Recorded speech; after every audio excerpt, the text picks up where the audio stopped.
We will be starting in a few minutes. I'm just waiting for one of the key panelists to join us. Otherwise, we can't start.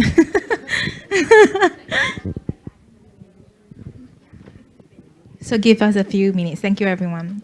So last call for water, coffee. It's right after lunch. So just making sure everyone stays caffeinated. I see Bethany is back. Great. So welcome back, everyone. And I hope you've enjoyed the first half of the conversation. And today we're going to start after lunch with panel 2, which is putting thought to action. We've talked about what are the key elements of putting a national plan together, what are the key considerations. We talked about being pragmatic. We talked about it being scalable. We talked about it being accessible and inclusive.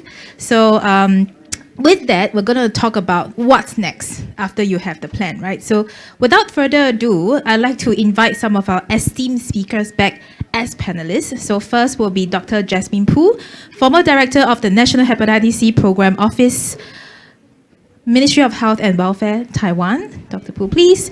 Next, we have Yuhui Chan, manager of the Hepatitis Country Support and Strategy of CHAI. Yuhui, please. And then, of course, we have Dr. Syed Hamid, who's the professor and chair, Department of Medicine, Aga Khan University. Oh, sorry.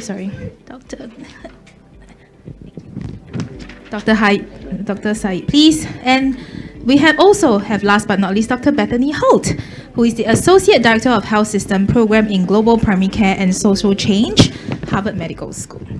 So, welcome back, everyone. We are going to start our second panel discussion based on what we have spoke about before lunch. So firstly, I think Dr. Poo has mentioned a lot about the success of Taiwan. So the question we had was, what are the key things when it comes to implementation that helped you to achieve so much, right? There are a lot of elements we spoke about. For example, I think everyone agreed that policies needs to drive that change or pave the way. There are a lot of conversations about having the right SOPs or processes to be enforced. At the whole of system level, there has to be capacity and resources developed, sustainable funding for a sustained period of time, and of course, multi-sectorial collaboration. So from the best practice that you have shared today, what do you think are maybe the key elements that have helped Taiwan get so far in the plan? Okay, my easy response to this question is that how to make sure everybody looking at the same goal. And so what my office was doing is that we keep reminding everybody that our goal is to trying to do make Hep C elimination happen, and what are we now? And in the beginning of the planning, we engage everyone, every experts, every policy makers. I mean, along different sectoral.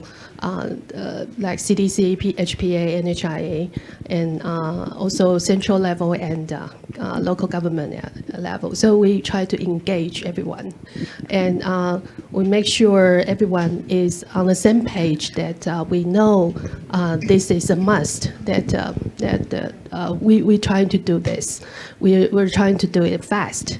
And sometimes we incentivize them that this is not a forever and ever project, like some chronic diseases. You could do that for the rest of your life, and you can never see the end. This is how we can, working together for some years, and we can see it happening. So, again, I'm trying to say, I think my precious experiences always are the people looking at me when I trying to show them what would be it like when we achieve that goal, and how and when I'm asking them how we can do it together. So I think we're lucky that we have so many people from all aspects, from all places. They buy in this thinking and also chip in and to help. Thank you, Dr. I think it's very interesting you mentioned that there is a goal that we work towards, right? So it makes it much more palatable and more achievable. And I think that's easier for you to bring all the stakeholders together. But all great stories have a journey. So I also want to turn to you, then to the rest of the panelists. Are there challenges behind that success story, and how do you overcome those challenges? I think the challenge is when looking back, is always that how do when there's people, there are human factors in that. So we're doing this. Hep C, I would say, is a very unique disease. Is that if we want it done, it's actually all levels, all departments of under the Ministry of Health. So the most challenging part is you identify what are relevant, who are relevant, and how we can invite them, engage them. And so in case, if you want to do it right, you want to step in their shoes. What are they currently doing, and what could attract them to join together. So, but my team gradually have been doing all this. So I think human factor and how we can bypass all these interactions and make it a win-win-win situation. That's a major challenge. Thank you so much, Dr. Poo. So maybe I will jump to Dr. Said Hamid as well to maybe answer this question. All right, thank you very much. So before I come to the present, let me just step back a little bit and see to tell you what Pakistan has been doing so far. And it's not doing too badly at the moment, actually. So up till now, we have screened something like 20% of our population that needs to be screened already. And we have treated nearly 1.6 million patients with DAAs. We got our DAAs in the country about 2016 or so, and gradually they have become the cheapest DAAs that are available anywhere in the world. And that has helped us to treat a fairly large number of people. So we are starting off from a reasonable ground, and I think that's important to remember. Now, the program, the heavy elimination program, has been announced this World Hepatitis Day. Sorry, thank you. And it is now in the sort of the planning and pre-implementation phase. And we are working with some of the challenges that we already have that we need to overcome. Some of them are coming along nicely. Others are still need to be done. So, for example, the first challenge is that health is a devolved subject in our country now. So it is devolved to the provinces. It is the responsibility of the provinces. The federation only has a role of coordination, basically, within with all the provinces. So that has been an important step that we've had to overcome, an important challenge. I'm happy to say that in the last 2 months or so, since the program was announced, we've had a very nice interaction with all the provinces. Dr. Atiya is sitting there from the Ministry of Health, and she's leading some of these interactions. And the report is very positive. So all the provinces are on board. They are very well attuned to what the planning has been.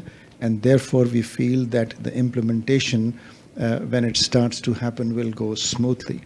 Secondly, of course, this is such a big program that I keep telling people that we have to do what 2.5 times more to what Egypt did. So please remember that Egypt was about a total of 50 million people who were screened. We are more than, as you heard in the morning, we are about 130 million people that need to be screened and treated accordingly, of course. So that requires a good amount of infrastructure strengthening. We have the infrastructure available. That requires some strengthening so that right off the bat we can start at running speed. And that is what our next step is at the moment. Thirdly, and that is again another important challenge, and that is to bring together the public and the private sector in this game. Because at the moment, 60% of our healthcare is delivered in the private sector. So we cannot ignore the utility or the strength of the private sector that is going to drive this exercise. Without it, it will not be possible to achieve elimination in that short period of time. Lastly, of course, and as has been repeated a number of times, funding is an issue. We have internal funding for the moment that will keep us going, hopefully, for some time. But certainly there is a requirement for international funders and international people to support this. Now, I don't see many international funders except maybe for Bernadetta here.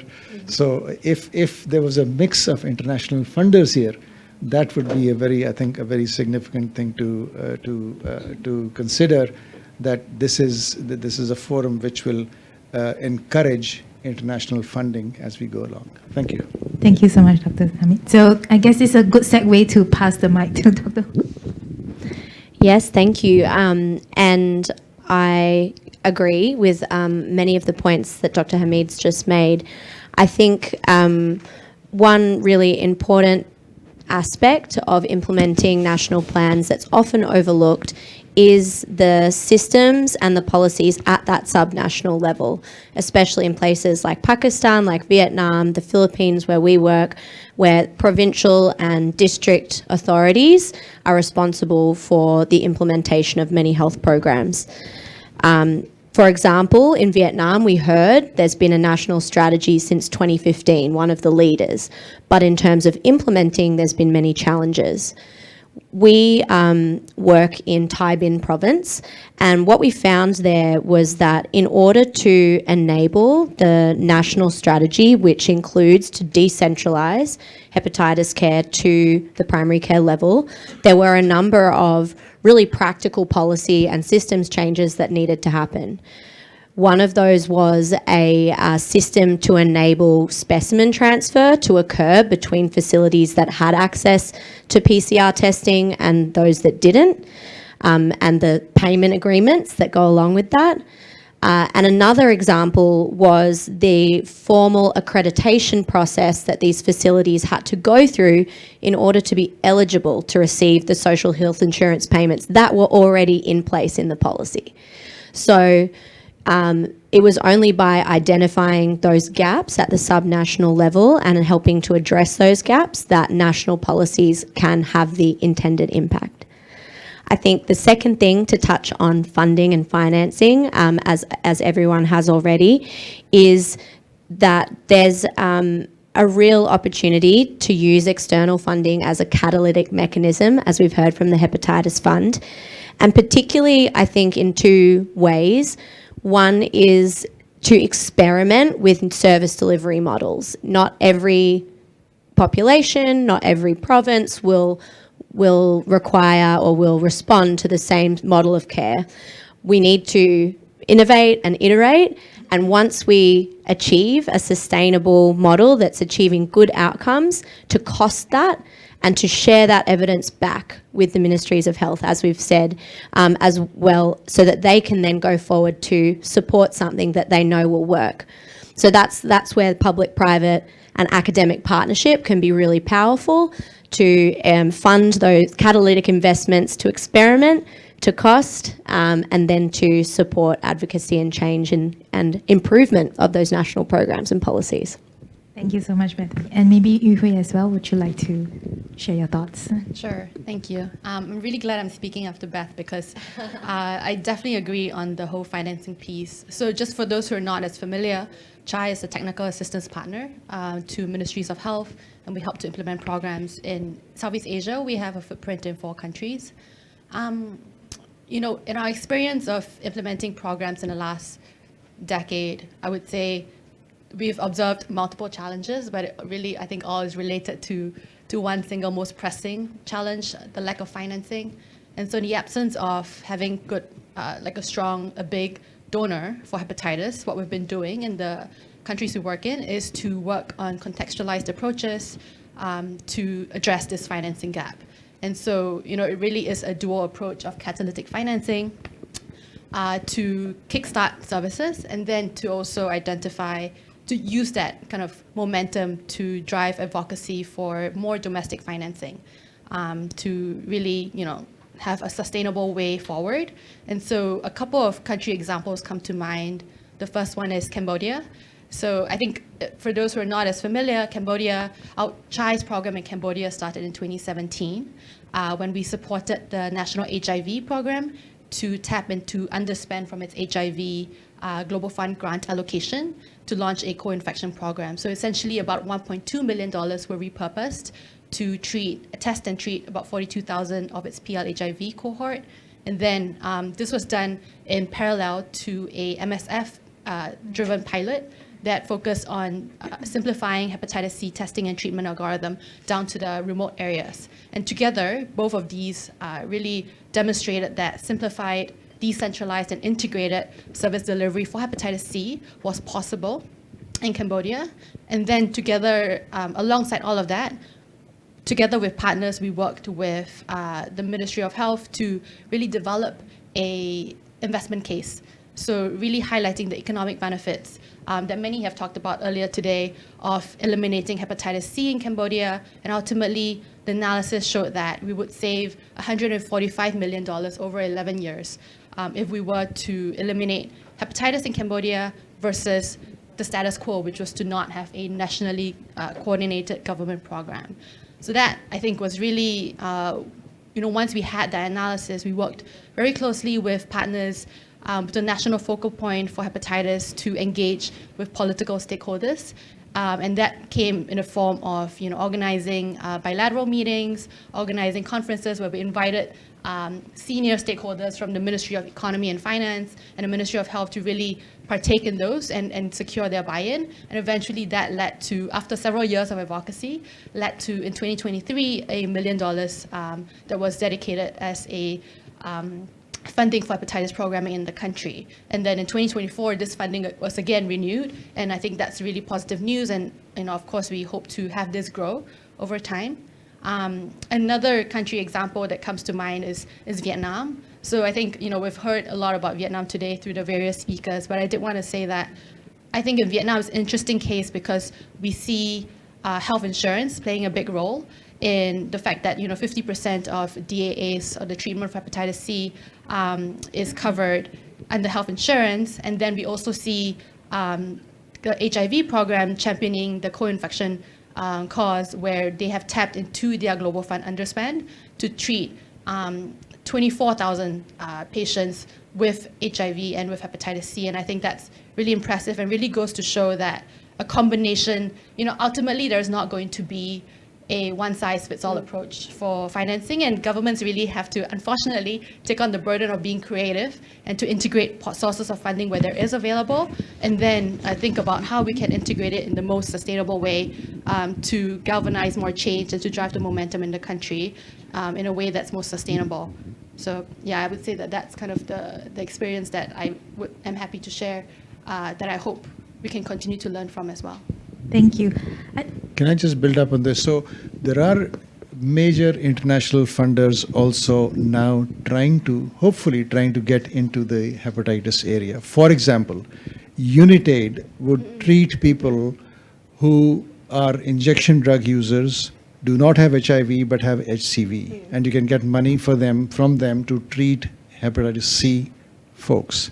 Similarly, the Global Fund would support PMTCT in a large number of populations. If these mothers could be treated at some point in time for hepatitis C, I'm sure you could get money for hepatitis C as well from the Global Fund. So I think it's important to keep pushing the boundaries with these larger funders who may at some point in time come to the table. I think Dr. Said mentioned a very good point, right? We can't talk about hepatitis response in isolation, right? There are a lot of co-management that drives cost efficiencies, especially the funding issue is very real. You have, you always spoke about 1 million. That's nothing in health budgets, but it took us so much effort to get 1 million, right? It's barely a dent in health budgets, even in this part of the world. But it took us so much effort, so much data, so much people to come for how many summits before we can promise that 1 million and all that innovation that you have to do with community partners in mind, right? But having said that, I think evidence and data is very important because it allows a lot of the regulators we have in the room to be armed with data to then go talk to your colleagues in Ministry of Finance, or talk to other people to convince that business case that the 1 million that you choose to carve out from your additional budget will go a much, much longer way. So from someone who has walked the journey, Dr. Poo, how do you manage to leverage RWE to keep driving that growth in investment year on year for Taiwan? Thank you. I think earlier I didn't have the time to talk about how we really spend a lot of efforts on the data side. Earlier I presented mostly on planning. Think about planning instead of the strategic screening program. We actually plan a lot, using a lot of numbers to estimate the budget impact. So our minister could, fight for the needed budget. Financing, I didn't talk a lot about financing, but in the initial phase, it is an elephant in the room. And as a staff, professional staff to the minister, we started from planning very small, because if we got only annual budget like this, we can not do anything big, dream big. It is when our minister said, "You don't worry about money.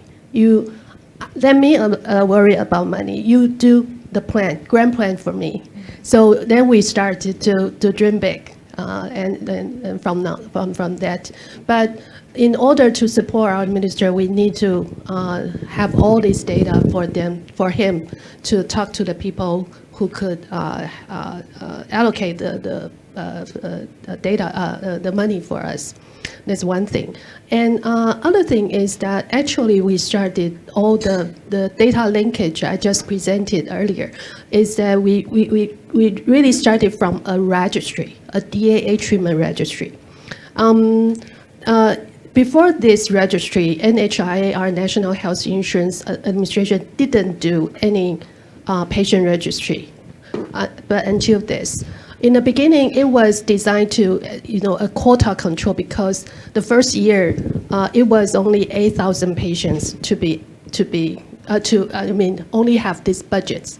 So we thought we would have 600,000 patients on the way. So we started. The patient need to. The physician need to fill out the baseline conditions that are eligible for the DAA treatment, which was more strict in the beginning, and got a number. You got a number, you are able to be reimbursed. Since we have this mechanism, why don't we turn it into outcome registry as well? So we took the advantage of this registry, and so starting from that, we try to figure out what are the relevant databases that we can monitor, evaluate the progress and feedback to the people who are want us to update them the most update. All this journey, I have bunch of people chasing and ask me what are our next, what can I do for the government. So whenever I was asked questions like this, I need backup. I need data to back up. I need where are we now? So I think real world evidence, all this data help us to understand if we are on track and where our weakness, so we can modify and try to improve them. So that's my 2 cents. Thank you. Thank you so much, Dr. Poo. Dr. Said, I think I wanted to build your point on the urgency that you have when it comes to, you said like Pakistan have this goal of screening a lot of people, but you have a lot of experience, with the pilot from Sindh, Pakistan, and how has that helped you to convince or translate that into the national hepatitis response, or that ambitious goal of screening? Because you're going with a lot of confidence, right? You're like, I've done this pilot, I'm very confident this can roll out regionally or nationally. Can you maybe share with us how that journey has been and how that has helped you? Right. So there have been a number of microelimination campaigns up till now in Pakistan, and all of them have been positive. The one that we did or are still engaged with is a place called Malir, which is a district, which is a peri-urban district of Karachi, one of the largest districts of the country. We did a survey in that district about 2008. And what we found was astounding. 23% of the population had HCV antibody positivity, 23%. So we couldn't do anything much about it because that was the interferon era. So we couldn't treat them or deal with them effectively, apart from education, etc. We went back when the DAs came in. We went back in 2016 to redo the survey. And this time we found that the prevalence had got down to about 12.5%, 13%. So there had been some treatment in this area and so on and so forth. And then we started the microelimination campaign.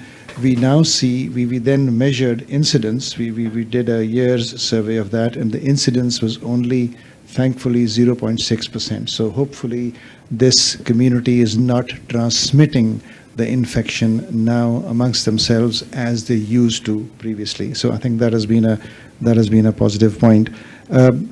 However, some of the challenges that we found, and that I think is applicable to the national program as well, we thought that we had done quite a good job in terms of creating awareness and education among the people.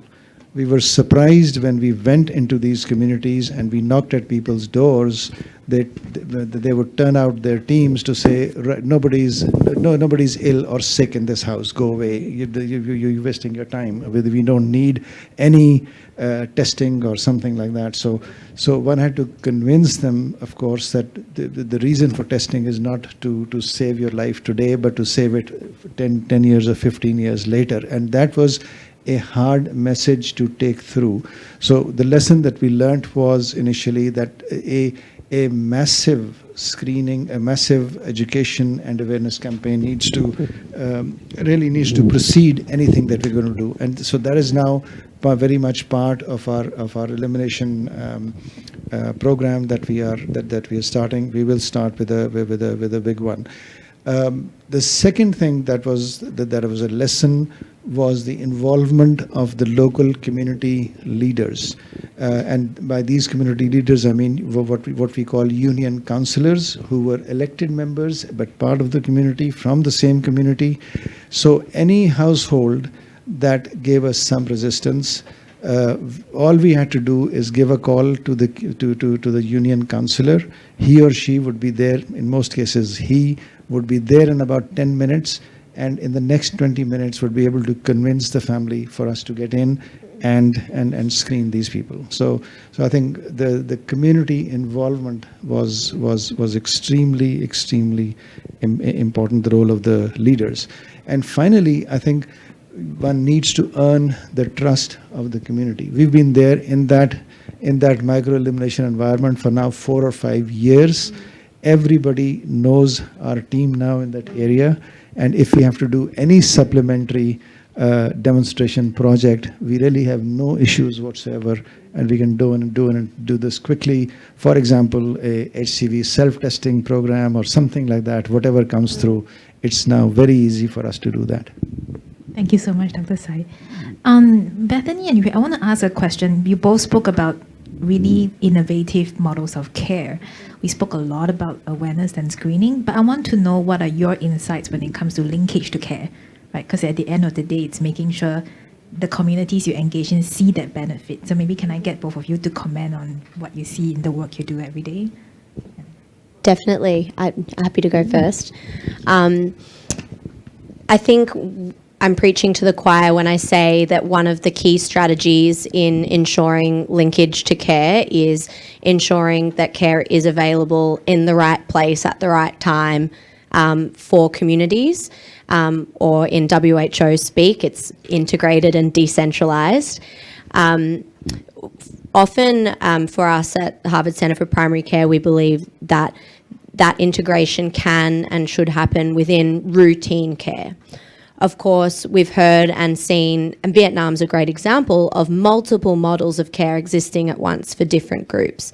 The great work that Part2 does with injecting drug users, the great work that I'm sure Yui will speak about with the people living with HIV and co-infection. But where we saw a gap, and our area of expertise was how do we integrate screening, linkage to care and treatment into routine primary care, which means that whether you're a pregnant woman going for your antenatal care or a middle-aged man going for a checkup for diabetes or hypertension, that you are offered person-centered screening and linkage to care at, ideally in the same facility or in a very nearby facility, and that the staff working in that system are all in communication and aware that to expect this patient to be linked to care.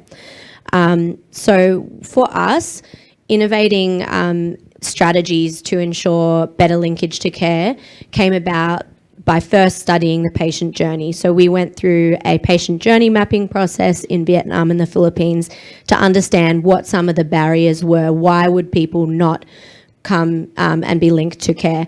And sometimes it was about cost, but very often it was about convenience. It was about fear of stigma. It was about taking time off work. So understanding the multifaceted barriers was important. And the model of care that we then co-designed with community was based on understanding what those barriers were. So it's not a flashbang solution. Listen to patients and communities and understand their barriers and address those. But it is something that is often overlooked. So I think that's what I would say is important. Understand the barriers, bring the right care to the right place as close to the community as possible, and ensure that you're thinking about all of the stakeholders as a system and communicating and working together well. Yeah, thanks. That was a great answer. I would say in terms of, the question was like around linkage to care and how we overcome that. What comes to mind is, I think, firstly, just taking advantage of opportunities that we see. And I say this because I'm actually very excited that today I'm hearing us talk a lot about public-private partnerships. And one example comes to mind is in the case of Myanmar, where we have a hepatitis program. A few years ago, we supported the National Hepatitis Program to launch the program, and since 2017, they've been providing free of charge testing and treatment commodities to the most vulnerable patients. However, because the budget is limited, essentially only 3,000 to 4,000 patients can be treated every year, amidst the 1.3 million people with chronic hep C in the country. And at the same time, while we were rolling out the program, we also understood that over 70% of out-of-pocket expenditure on healthcare was over 70%. And considering all that was happening, we worked with the government and other partners and brought together stakeholders like the private laboratories, suppliers, clinicians and hospitals, etc., to launch a public-private partnership where Chai took a lead in consolidating demand and negotiating with local suppliers in country to arrive at a more affordable cost of hepatitis drugs and commodities. And essentially, we saw that, and then what we did was to have the clinicians then be able to identify people that were already tested and therefore like warehouse patients, but who were able to afford the subsidized prices of diagnostics and drugs, and then link them to the suppliers and the laboratories who were taking part in this public-private partnership. So this took place at about 3 sites in 2 regions. And overall, it was really successful. We saw that the prices we were able to negotiate prices with a 70% discount. So looking at sometime around like $700 down to $200. And in that period of a year and a half, from I think mid-2018 to 2020, we saw, or 2019, we saw that I think it was about 4,000 patients being initiated on treatment, which really was about 40% of the total number of people initiated on treatment in that same period in the public sector. So that's like one example of how we can tap into the private sector to reach more patients and ensure that people who have been tested are able to be linked to care in other means outside of the public sector. The other example, I think the one thing that Beth as well talked about a little bit is cost of treatment. And the one Chai, our technical assistance lens, we really focus on a few things: resource mobilization and financing, which I talked about earlier. The other part is service delivery, and that includes using a system lens, strengthening supply chain, monitoring and evaluation systems, et cetera, and making sure that we're coordinated across all parts of the healthcare sector.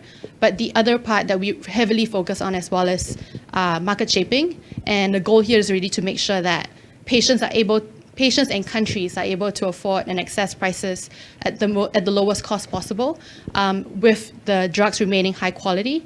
And so, I think oftentimes in many countries, we see that patients drop off in the cascade or the continuum of care because they aren't able to afford things. And one of our, in Indonesia, this was similarly the case, where we saw that the government was only able to procure 3,000 to 4,000 courses every year because the cost of DAAs was over $700. And so over the years, what we did was to really, take on the role of talking to partners, of engaging with local suppliers and international suppliers to build a healthy market and to build competition. And essentially this meant, helping to make sure that there is a broad range of common drugs registered in the country, and then we're disseminating international market intel, which we published through our hepatitis market reports, in case you haven't read that.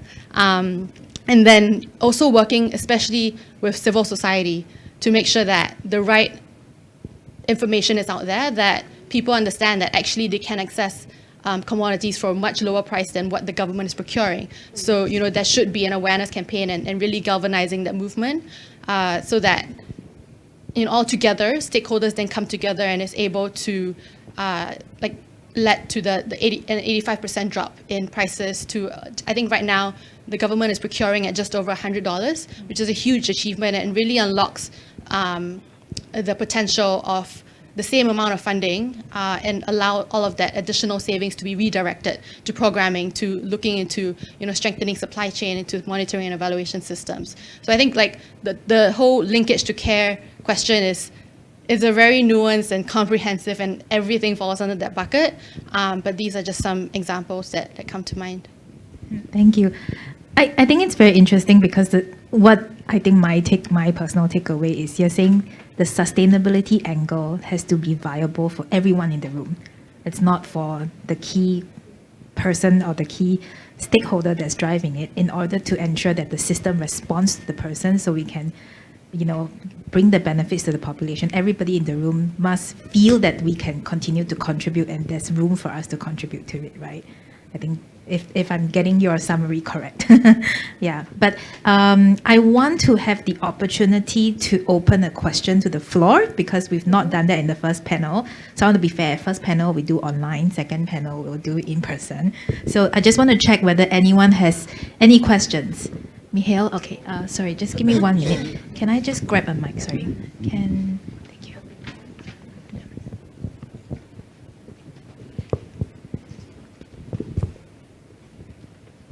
Yeah, first of all, thank you for the wonderful conversation. I think very inspiring. A question for Bethany. I hope I pronounced it well.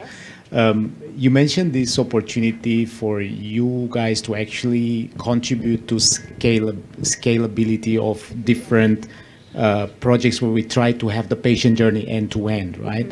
So I just wanted to understand from your experience, maybe across different countries in this region, how does that work, and what is the best way to present that back to the Ministry of Public Health and to convince to actually implement it as part of the national programs, for example?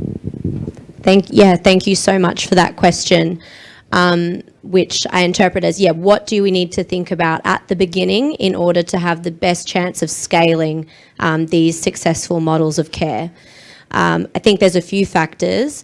A really important one is asking the question from the beginning of the decision makers that you will need to eventually convince to take on board the model of care. So working in the Philippines, for example, it's engaging with not only the departments of the Ministry of Health, but also the PhilHealth, the health insurance body that currently does not fund any outpatient hepatitis services, and ask them, what data points do you need us to present to you at the end of this 3 years for you to consider integrating outpatient care into the broader outpatient, for hepatitis, into the outpatient package? And then what we've done is design, alongside our work, there's a comprehensive implementation research protocol that answers those questions on cost, but also answers the questions on feasibility, on outcomes, and other aspects that they think are important. I think the other thing that's the top-down approach. The other important thing, and this went to what Dr. Hamid said, is about building trust and awareness and grassroots support within the region that you're working. So we work very closely with the Yellow Warriors Society of the Philippines, as well as the women's labour unions when it comes to Vietnam, to establish within the community an expectation that their services are going to be available. And you quickly see, in the case of the Philippines, people living with hepatitis who haven't previously accessed treatment, hearing from friends, actually there's this service now available, and we're going to travel and we're going to access care there. So one way to do that, we found, was to run this participatory co-design process. It was slower than just coming in and doing what we at Harvard thought was technically the right model of care. We spent a year doing patient journey mapping, bringing all the patients, clinicians, provincial and national level government providers, private sector, into the same room, and together looking at the evidence, looking at the barriers, hearing from patients, and co-designing that model. We then continue to basically monitor and improve that using a quality improvement measure over time. So both, in summary, I guess, a top-down approach, government buy-in, the right multiple departments, asking them the questions that need to be answered, as well as building trust, expectation and demand at the community level, and not expecting to get it right straight away, building in an expectation and systems for continuously improving the model over time. Thanks for the great question. Thank you. I just want to check if we have any second question from the audience. We can take one last one. No? Okay. We have an interesting question from the online chat, which I think, because we've covered a lot of the questions, that's pre-prepared. So very smart panel.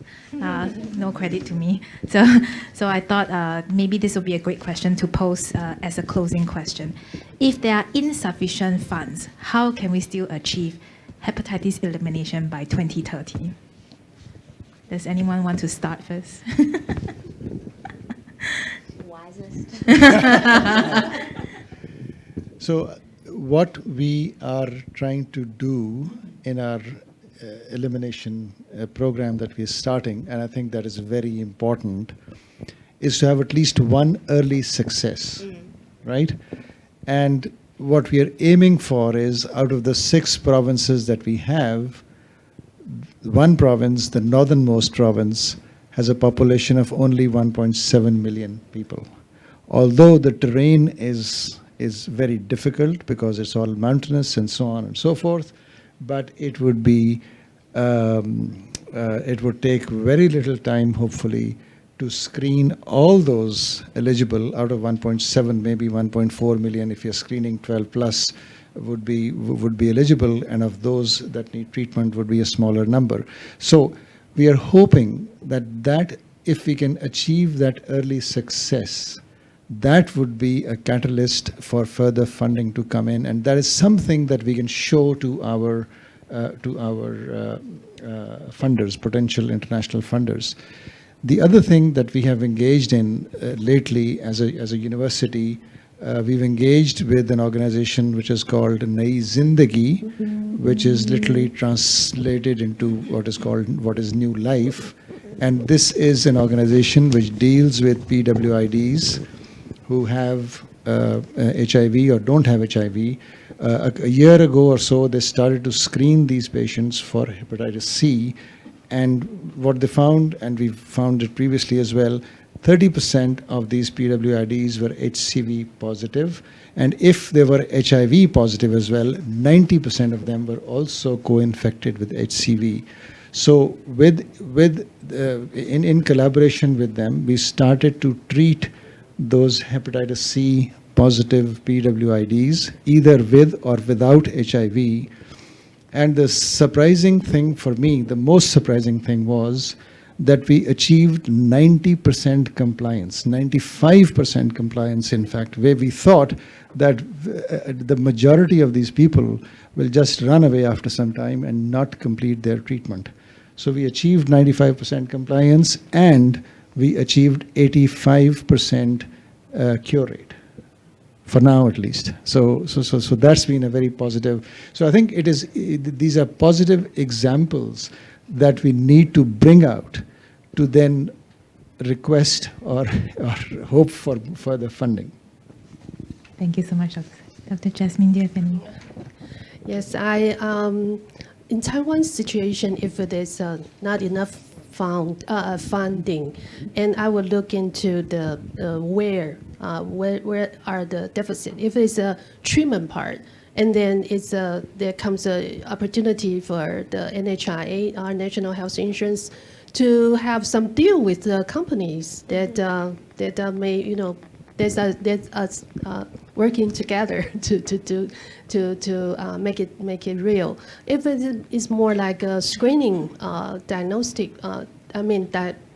part, and then probably the local government can also chip in to help, because it's not really that into NHI's area.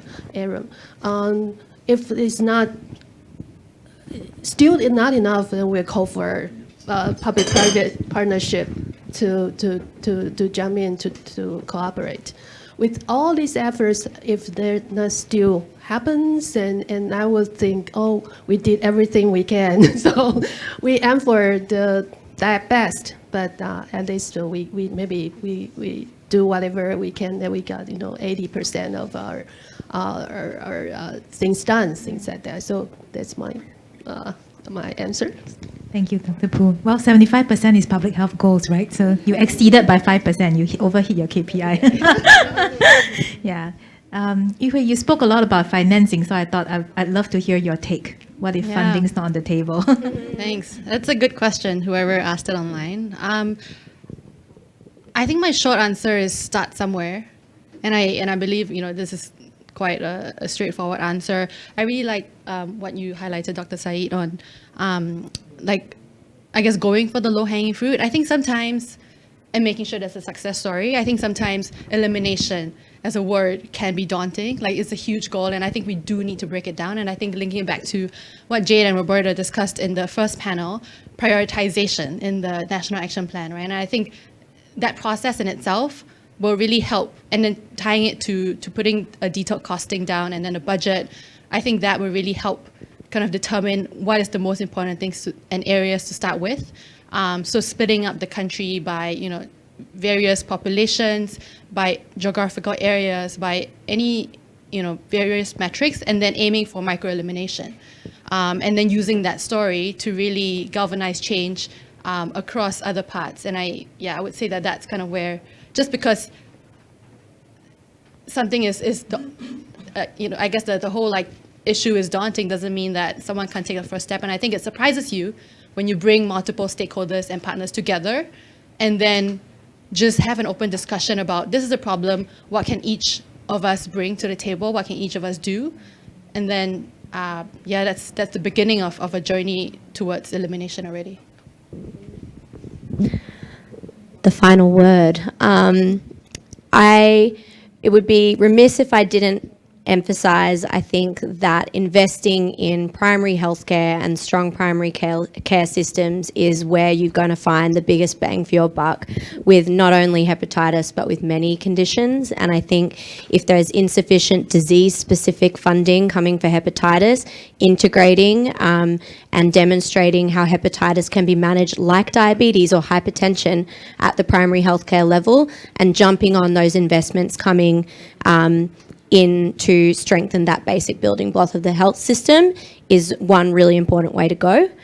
I think the second, to Dr. Pugh's point, is, and maybe a bit left field, but working with large employers that are already doing screening for hepatitis B and C, and working in partnership to focus on that working age population, linking them to care as a first point of call, whether that's funded by the company, by the public health system, or a combination of both.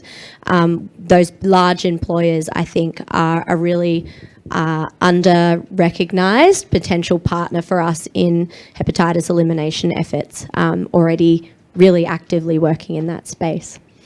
Thank you. My personal takeaway, as usual, I think it's interesting. We spoke about funding, but all of you came back and said there are resources to look for, right? There are untapped resources. There are resources if you speak to the right people or you just ask people, right? So it's not about funding. Funding is a word that can limit our approach, but maybe it's what resources have we not looked at that are already there? How can we leverage on what can already be effective to streamline, process, or synergize, right? And I think that's probably where I realized we are limiting on, well, we have a funding problem, but no, what other resources we already have that's rich enough for you to utilize, right? Yeah, so Dr. Said needs to take a call, but there is a dotted silhouette of him here. So please overlay that animation. But thank you so much for my esteemed panelists. I was going to have a joke to say they are color coordinated, black, white, but he was not here to let me deliver that joke, Yeah, but thank you so much, ladies. Thank you. Thank you so much. Okay, thank you. So I will then pass the floor to Bethany to do the third panel.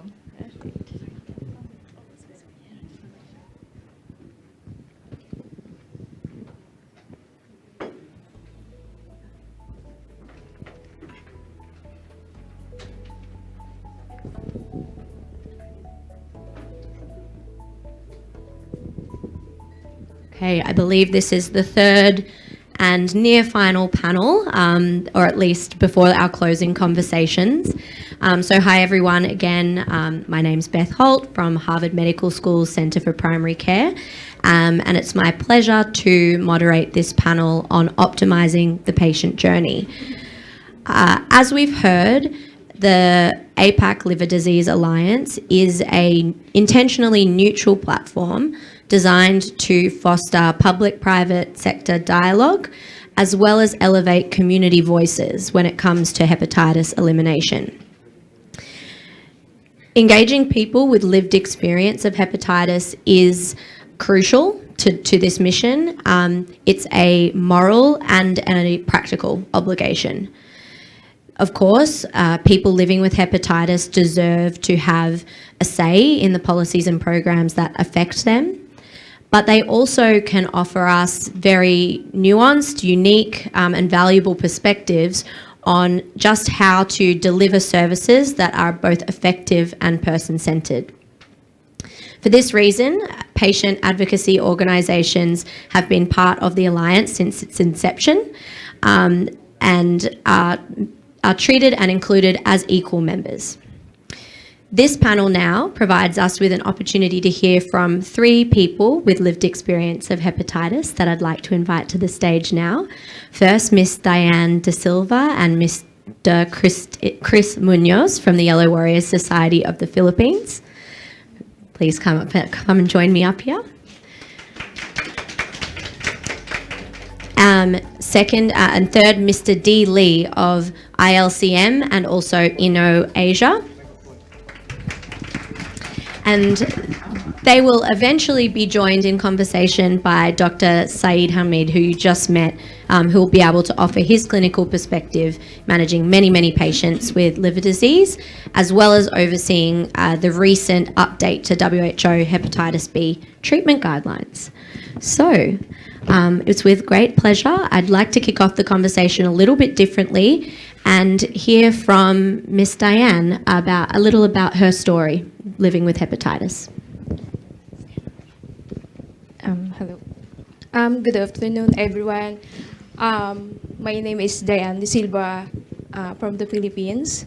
Before I share my story, I would like to thank the APAC Liver Disease Alliance for inviting me to join here and gave me the opportunity to share my story. So I'm one of the 10 million of Filipinos living with hepatitis B. I'm the only member of my family who has this disease. I'm one of the people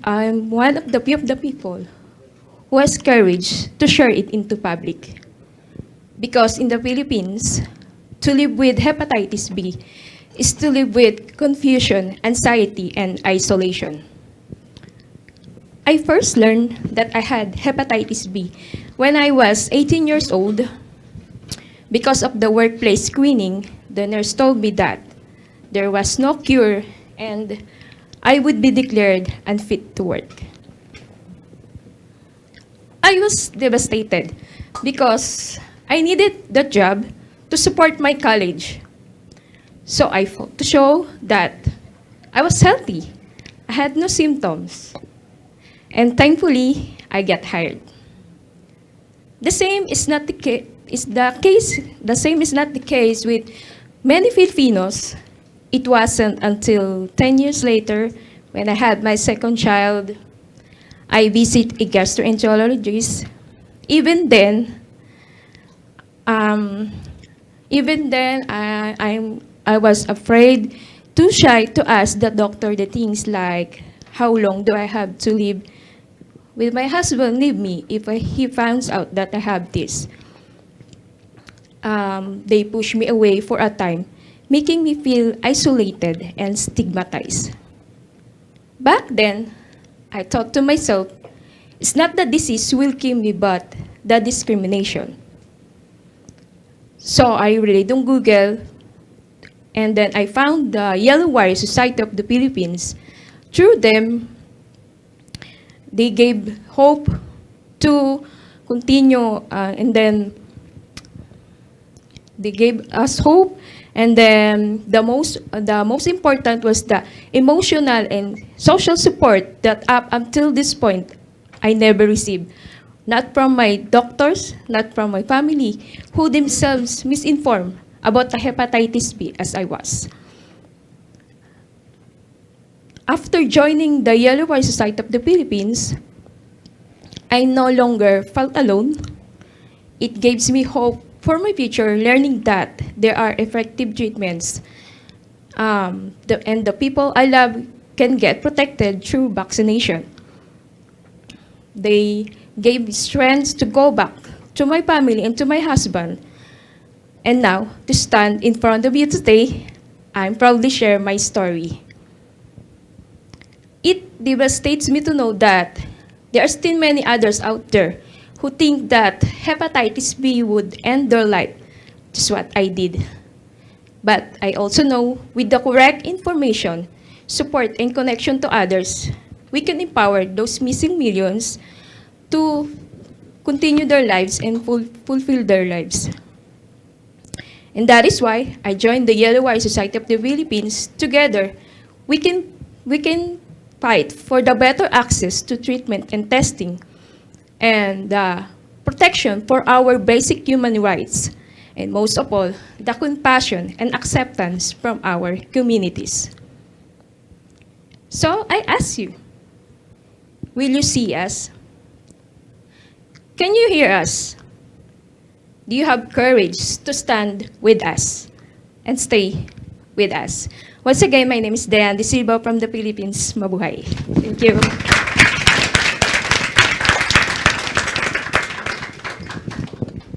Wow.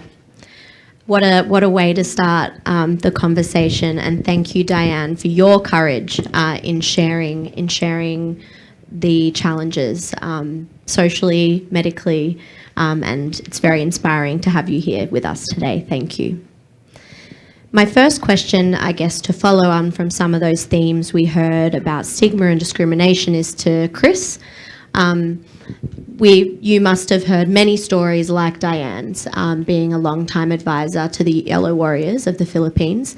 Can you help us, help the audience understand the significance of this stigma and where it comes from? Yes, actually, when the Yellow Wire Society was formed in the Philippines, it was not about the treatment, it was not about getting cured, but it brought about the people who are being discriminated. So that was the primary reason that the organization was formed. So next, the problem is lawmakers that haven't enacted the anti-discrimination bill, which prohibits screening, especially for employment purposes. So like us, for example, me, the longest time that I've counseled a patient would be, I think, more than 2 hours. Trying to talk him out, trying to talk her out of her situation and tell her you have to move on, go to a doctor. But unfortunately, some people would also have problems going to healthcare practitioners, because some would go to a doctor and then doctor would say, oh, you have no cure. So with limited information, the patient went blank because first they have no cure, then suddenly the doctor would say, oh, your Hep B is 10 times more deadlier than HIV, which is, maybe it's true technically, but when you send that message across patients, what would they interpret? How would they interpret it? So they would feel more stigmatized, right? And then you have people who go overseas, right? Then you have a policy across the world that says you have to get tested for Hep B. A policy that I don't know what's the base of that policy to get tested for Hep B, even if you just work as a crew member in a ship, in a container ship, right? So I don't know. I mean, that policy was maybe 20 years ago. I think it's time to change policies. It's old, right? Then you have, in the Philippines, usually those people who graduate, it's their time to provide support for their families, right? It's the time to give back. You have been given the chance to study, then it's your time to, whether to help your parents, those your retired parents, or maybe support your siblings, younger siblings. So there's a big expectation on your side. And then one second, you get denied of a job, then you transfer and get, you apply for a job, then you get discriminated again. So it creates a mental impact, right? It downs you, especially, we even have a nurse, right? So he got 2 years nursing school. The third year she was about to to practice to get an OJT in a school. Then the school told her that, oh, you cannot practice in the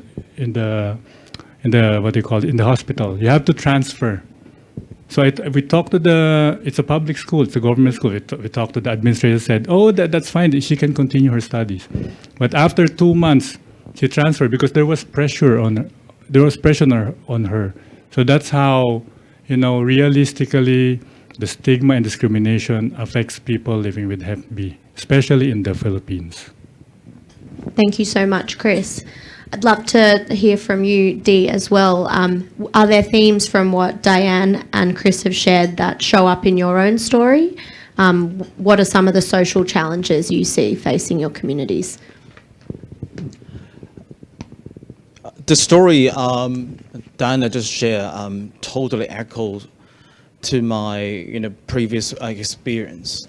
I'm not saying that I'm not having any discrimination or stigma at the moment, but there's exactly when my dark time before starting organization to fight against the hepatitis discrimination and stigma. And I got this lovely and cursed disease at the age of 2 through a stupid syringe.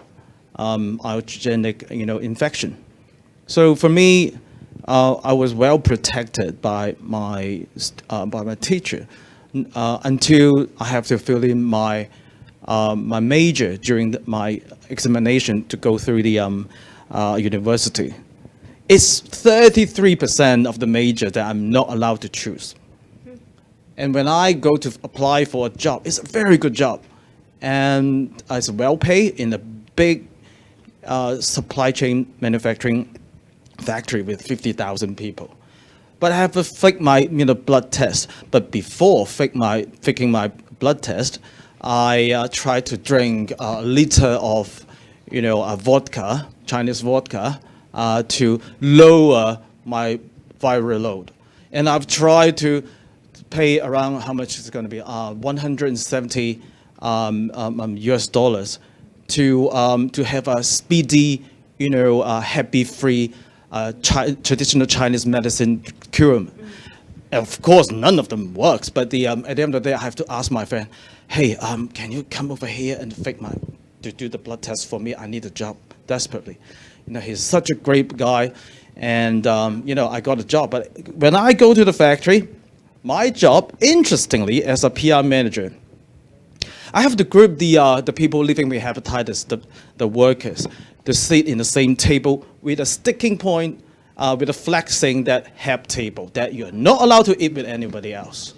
That's what happened in China. And I believe things are getting better, but it's not going anywhere with discrimination and stigma. So let me give you an example of how self-stigma is. I think every one of you had COVID, right? When you are a COVID patient, you walk into a Bangkok, BTS. The only thing they say, oh, I'm not gonna affect anyone. That's so ashamed that I'm not gonna, open my mask and try to affecting as many people as possible. That's exactly how we feel 24/7. And when I talk about discrimination, it's like when you go to a fork road, there are probably 1, 2, 3, options for you. Option number 1, someone holding a gun into your face to say you're not going to choose this option because you don't deserve it. And the second one, have a smiley face on his, most of the time on his face, covering, just like this, a really, really ugly, tension against you to say, you're not allowed to come over here. Just go for the option 3. So the option 3, it looks like we have 3 options, but there's only one option for me to go through when it comes to discrimination. What if even the option 3 is also blocked by something else? That's what happened in 2015.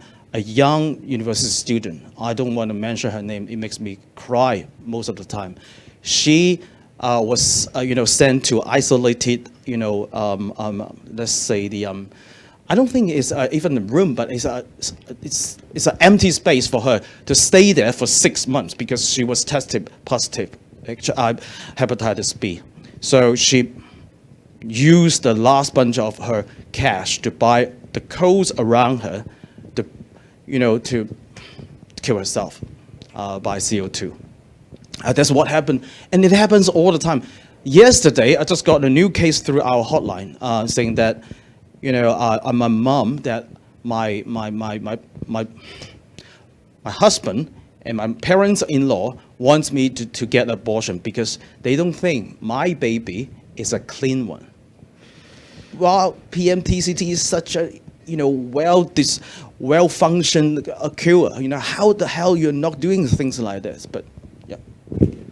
No, wow, thank you, Dee, for sharing that, not only your story, but some really sad cases where discrimination has caused significant mental illness. Dr. Hamid, you've treated countless people living with hepatitis. What are some of the observations you have about the challenges they face? So just let me tell you a real life story which happened about 3 years ago. A mother and a father walk in with their daughter and say that she is recently diagnosed to be hepatitis B positive, and what would you advise her to do? So we look at the results and we said, fine, she needs treatment and she'll be fine. We will put her on therapy, which will bring her levels down, and we'll look after her liver function tests and so on and so forth. So with that, they leave. A few moments later, another father and mother enter, this time with their son. And they say, you just saw this girl. I said, yes. She is supposed to be getting married to my son, to our son. Now what do you have to say?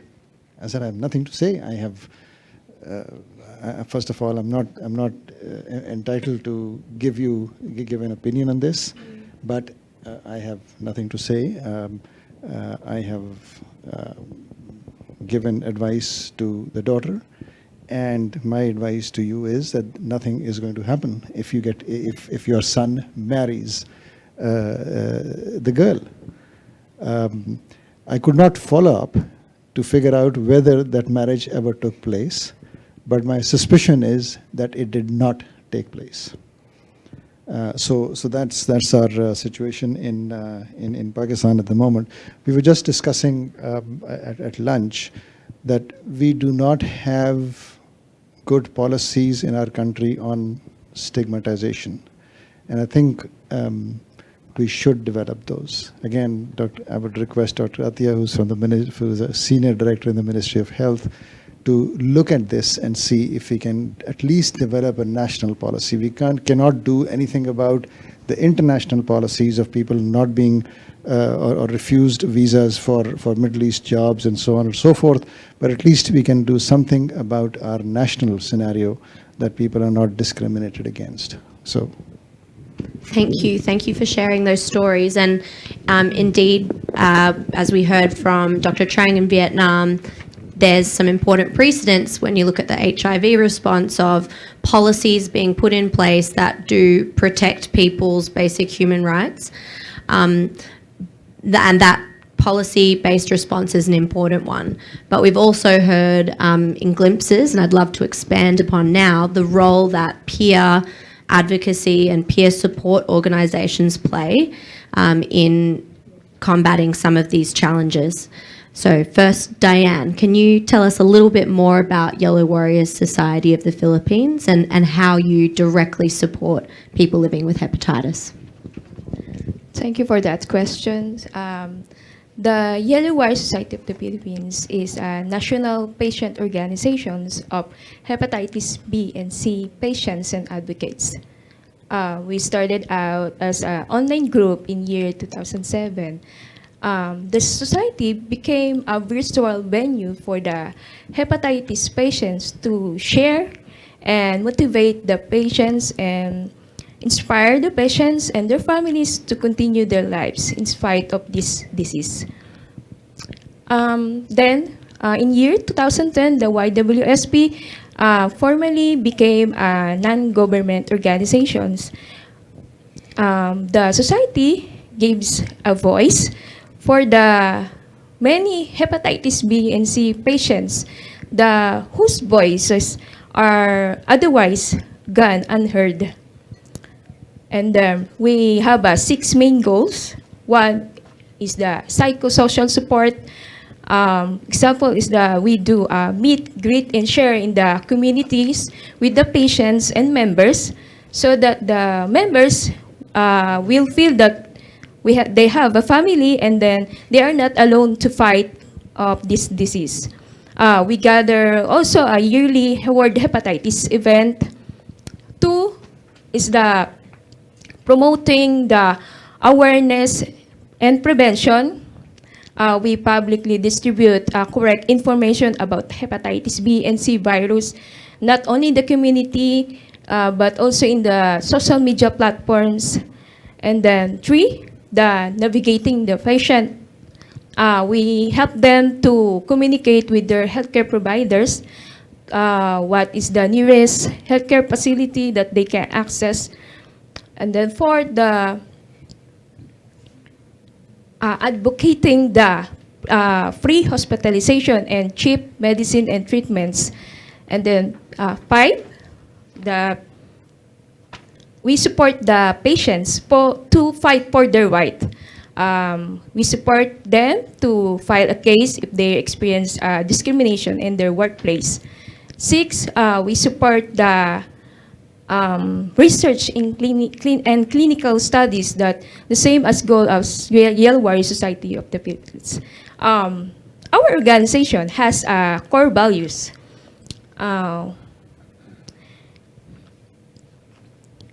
We care about the health, and then we believe that we need to involve to achieve our desired change. That's it. Thank you. Thank you, Diane. And Dee, you work with 2 different organisations, both that provide a lot of support for people living with hepatitis. Can you tell us about the approaches you use? For Asia, that we set up hotlines probably a decade ago to receive the complaint from the community, requesting the justice during the work in their workplaces. So, for example, if there's a woman calling to us to say, I was forced to leave because the workplace do believe I'm a threat to getting everyone with hepatitis B. So what we're going to do, can you help me with that? So we would just go back to the the employer to say that you are violating a law, a policy, and some policies on workplace discrimination. So I urge you to get this female worker back into your workplace. Otherwise, that I'm going to do something to publish your bad deeds. So that's how we thread the employer to help with the employee who are living with hepatitis B. We are now running we're about to run the hotline in multiple countries, predominantly in ASEAN countries, and also, but we are really engaging into the consolidated data for the sector. So for Asia, that we're going to propose to release a discrimination map for hepatitis as well. So for IOCM, even though it is called International Liver Cancer Movement, I'm sitting as a chair for the steering group. The things we've been doing in the last 2 years have been very small, dot by dot, connected by the community and self-supporting group, online training, because it's such a diverse culture that serve hundreds of million people living with the hepatitis, having a high risk of liver cancer. So we do whatever we can to build up different liver cancer month and things like that. Thank you. Wonderful. So you can see there's a range of ways across the entire journey, and both in the clinical sector and in the employment sector, that patient advocacy organisations play a really crucial role. To pivot slightly now to the question of guidelines and of educating healthcare workers, who are often that first point of contact with patients learning they have had hepatitis. Treatment guidelines obviously play a really big role in shaping clinicians' perspectives and behaviour, and subsequently patients' experiences of care. Dr. Saeed, you were very much involved with the development of the new hepatitis B guidelines. What do you envision will be some of the impact that those guidelines will have on pathways for people living with hepatitis? Thank you, Bethany. So what we've tried to do in the 2024 iteration of the guidelines is to simplify the entry to treatment as much as possible, expand the entry to treatment as much as possible. So there are now 4 categories who can be treated immediately, and out of them only 1 requires an HBV DNA level. So anybody who's got an HBV DNA level of more than 2,000 gets onto treatment automatically. The other categories, anybody who's got a fibrosis score of greater than F2, equal to or greater than F2, is eligible for therapy, no matter what the DNA. It doesn't require a DNA level or an ALT level to be included into treatment. Thirdly, anybody who has any comorbidities, for example, hepatitis delta or any other comorbidities that hepatitis B can create, is an automatic candidate for treatment. And number 4 is, of course, the category which is HBV DNA level, which is more than 200. The number 4 is a persistently abnormal ALT level with just the presence of surface antigen being positive. So I think, or we think at least, that this will bring in 50% or more people than we are able to treat according to the current guidelines today. So that's hopefully a very significant expansion.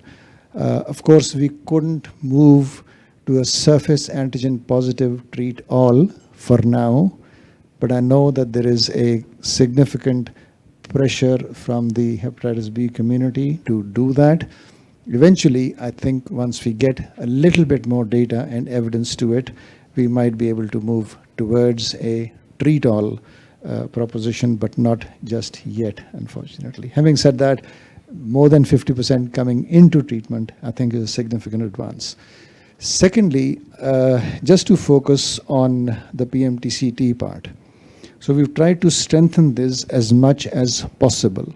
For example, we are recommending that PMTCT starts not in the 3rd trimester, but in the 2nd trimester, so that there is a almost total certainty that the levels would be down to almost 0 or whatever at the time of delivery. Because as you know, sometimes starting in the 3rd trimester, many women may not be able to bring down their levels significantly to ensure no transmission. Secondly, what we are recommending is that any young female who has surface antigen positivity should be evaluated for liver disease according to the criteria that I've just mentioned. Pregnant or not pregnant, they should be started on treatment. Thirdly, we recognize that in many situations, in many communities, there are fairly frequent pregnancies with not too much distance in the middle. If that is the norm of a region or an area or a country, we are recommending that the PMTCT just continues and does not stop until the family is complete and there is no wish to be. And then you can judge whether the underlying disease recommends or deserves treatment or does not. So in that way, hopefully, we have again expanded the PMTCT situation as much as possible. Thank you, Dr. Saeed. And I think coming back to what you mentioned at the beginning, Chris, these actions to expand the eligibility and bring on treatment earlier will go some way to improving access for those Filipinos who currently go to see a doctor and are told, sorry, you're not eligible. But what else? What are the other ways that Yellow Warriors Society needs to work with healthcare providers and with governments to improve access to currently available treatment, diagnosis and treatment? Well, actually, we are part of the technical working group in the Philippines. The thing is, we hope that, the Department of Health is on the top, right? But the implementation is on the LGU, the local government units. So that is where the problem comes in. The national sets a priority, but the LGUs have the option whether to provide a medical treatment, or rather, maybe they would rather advocate for other kind of treatment or other diseases as well. So there is a lot of work to be done in the local governments, and it is, before you would advocate at the national level. Now, how many LGUs you have to advocate? You cannot cover everybody, but we hope that LGUs must realize that when it comes to implementation, before they implement things and just download everything to the patient, that we see that patients should be part of that policy making. How do you systematize in implementing your system? Because we know that it's not only providing the support, it's not only providing the treatment, but it's also making sure that patients have access. They should be addressing the challenges of the patient from the very start, not just try to download the information and let the patients complain, right? And I've seen that, patients, when they go to the facility, they don't come back when they get turned away. So we don't expect patients to go there, regularly. If they don't seek treatment, they rather withdraw. And it's very hard for patients to go into the system. Thank you. Thank you, Chris. And I think that links back to our previous panel when we're saying the importance of translating national ambitions into subnational commitments and systems, and having patient and lived experience voices part of technical working groups at the national level, but also at the local level. So with that, I'd love to turn to Diane, who we met as part of the Strengthening Integrated Treatment and Care of Hepatitis project, or the STITCH project, that's working in local government areas of Vietnam and the Philippines, you've heard me speak about. Diane, as a member of the Yellow Warriors Society, can you share more about that experience being part of the STITCH project and how it felt to be involved? Before the STITCH project launch, the Yellow Warrior Society and me as well experienced fragmented healthcare due to the lack of awareness and education of healthcare providers. We don't want to discuss our health status. And then the STITCH came and then invited us to join a series of workshops. Particularly, we do a role-playing of counseling between the patients and the clinicians, so the STITCH will understand the perspective of people with living with hepatitis B, and then we do also the promoting the awareness and prevention through IEC materials, not only in the members of Yellow Warrior Society of the Philippines, but also in the general public. Personally, I'm so grateful to be part of this STITCH project because I know that Stitch understand our perspectives, and then we involve and then give the input, and then to help the shape the model of care, and then give the advices to ensure that the Stitch the patients will no left behind. That's it. Thank you so much. And to be clear, the Stitch project is, Harvard is one partner, Yellow Warriors Society is one, but the Department of Health is one, Gilead Sciences is one. It's a really, truly multi-sectoral collaboration to enable a model of care to be proven and costed at that local level. I have one more question for Dee, and then I'm going to grab my phone to check if there's any online questions as per Candice's instructions. But Dee, what are some additional solutions that you see as important in order to leave no one behind where it comes to improving the patient journey? Dr. Saeed is one of my most admirable person in the sector, and the person I aspire to totally. But I have to sit opposite, right? Sorry, I have to sit opposite to you to say something about the treat all solution. From a perspective of a person living with hepatitis, as one part, and I know deep down inside that the community wants is not treat all, is treat me. Giving you guys an example, if it happens to treat all, it is still a narrative based on centralized, system. But what we need is a decentralized system that really help us. There's no need for us to go to the clinician and really to beg our physician. Not everyone is as nice as Dr. Saeed. For better treatment, for not disclosing my entity to my employer, not able to tell my wife or husband to say that I'm a person living with hepatitis. So treat me really help us to think that such a decentralized solution might be something for the person living with hepatitis to go through this self-stigma and discrimination without pausing to say, should I really go for it? And by giving you the number, or how we can really totally compare with the something else. So we have a post on treat all announcement for the WHO guideline for the West Pacific regions Hep B guideline. The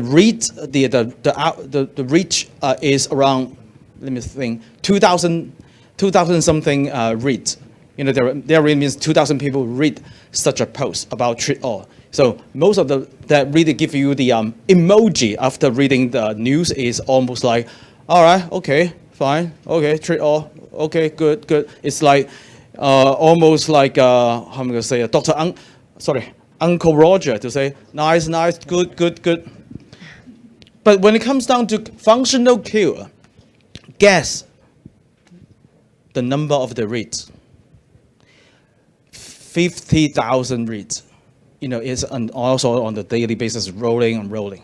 What we need is functional cure. If a disease is treatable but not curable, I'm still fully confident for me to walk out of my door that locked me for 3 or 4 decades. So the building, the name of the building is called self-stigma and discrimination. So decentralization system is basically a very good way to go through, have a better access for the marginalized population, and to really get to the point of leaving no one behind. And also, if we want to go a little bit further detail, POC, points of care, and also to put it in this way, the nurse-led on-the-ground operation. We have multiple case study in the sector for us to really to investigate, to make it as an example, to really help us to get more benefit as a person living with hepatitis in such a decentralized system. Thank you, Dee. And yes, the right of reply to Dr. Hamid. So no reply. Just to paint another picture, and that is we haven't discussed even the patient who's co-infected with Delta, right? At least for B, if there is not a functional cure, there is some suppressive treatment that is available. What do we do with a patient with Delta? When they walk into our clinics, they are completely distraught because they know they have nothing in our toolbox that will help them, except maybe a course of interferon, which is nasty, as you all know, and which does have some benefit for sure, but doesn't have a lasting benefit. So all you do is put them on tenofovir or entecavir and send them home and say, okay, I'll see you in another 6 months. So please remember those patients as well. I think that this conversation highlights how much passion there is from both people living with hepatitis, from the clinicians that look after them, to not only advance the technologies and treatments we already have, but to continue innovating for those that we don't yet have. And I'm glad we have our private sector colleagues here in the room as well, who can hopefully take note and take inspiration from those comments. One final question, Dr. Saeed. We did mention particularly key populations. You already talked about prevention of mother-to-child transmission, but how do the WHO guidelines also address the needs of other special populations? So we've got different chapters where we are recommending treatment for and treatment approaches for these patients. The point that I would like to mention here is, and I think all these three folks could help me here, is that in our country, for example, and our country may just be an example for many other countries, we do not have patient-led groups. We do not have patient-based groups. That is a failure on our part, that we've not been able to inculcate those type of groups. We've got community-based groups, no doubt about that. We've got, and some of them are quite effective, but we do not have even a single patient-based group like the Yellow Warriors or what Dee does and Diana does, for example. And that's something that we are missing when we are talking about these diverse populations. I think those are critically important, which we don't have. So help us with that, and we'll invite you to Pakistan and get this organized for us. And I guess perhaps as a sort of final question, and then I have a comment from the online community, what can organisations, coalitions like the APAC Liver Disease Alliance do to support existing patient-led organisations like the Yellow Warriors, and also support the capacity building and development of new ones? Maybe Chris could ask you this question. Well, actually, there have been lots of support coming outside. Let's say that we have the World Health Alliance. We have been a member of the alliance since from the very beginning. And now we have the ILCM, we have the APAC. There is really big space for everybody to come in, to everybody to support each patient organization, because we have to drive the government to act. Just an example, let's say in the Philippines, for 10 years we have been advocating for a treatment, right? Until such time the WHO had it placed on the SDG because of the lobbying of the WHO. So it created an impact. So we have done our part inside the Philippines.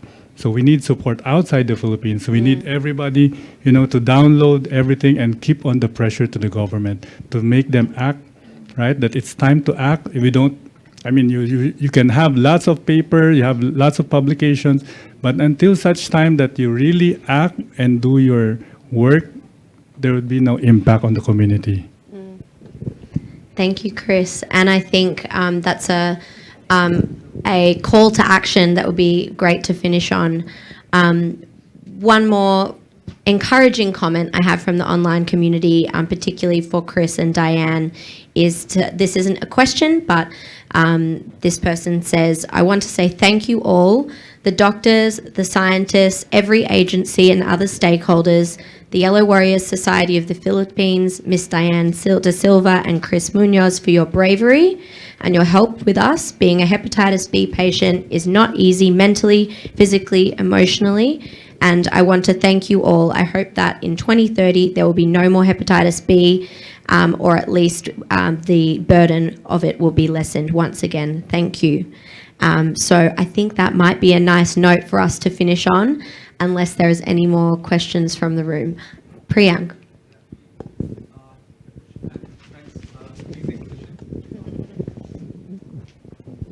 Thanks, amazing session. My question is to Dr. Saeed.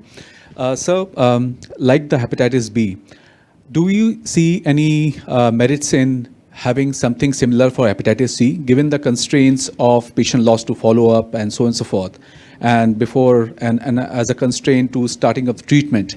Is there anything in progress on those direction? And if yes, is there any efficiencies we would be seeing from this? So our impression, and this is not scientific data, but just data on looking at people and talking to patients and so on. Our impression is that there is much less stigma now attached to hepatitis C in our communities. Hepatitis B is still, of course, a problem. People think of this as a chronic infection which is untreatable or whatever. They know that hepatitis C is highly treatable now, and therefore there is not that much of stigma. We've had we've started calling hepatitis C patients to our annual meetings and interact with them.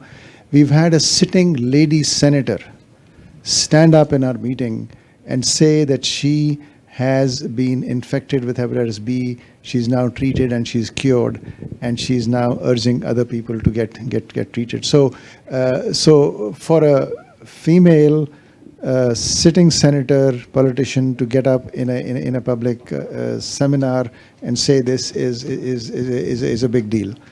So I think yes, there is a need for a patient-based organization for hepatitis C for sure, definitely. But I feel that the stigma to C is much less than it is for B. Hope that answers your question. To some extent. I can personally see one world where there's a traveling Yellow Warriors Society of the Philippines school that we get Diane and Chris going around sharing and inspiring new chapters across APAC, just as one potential idea. But once again, would like to thank all of our panelists for sharing your perspectives, particularly Diane, Chris, and Dee, your lived experience. I hope that everyone feels that they have a deeper understanding of some of the issues that people living with hepatitis face, that you feel inspired to engage and to meaningfully engage with people with lived experience in the work that you're doing, in order to collectively reach the goal of eliminating this silent or this quiet threat of hepatitis by 2030. Thank you all, and we'll pass back to the facilitators.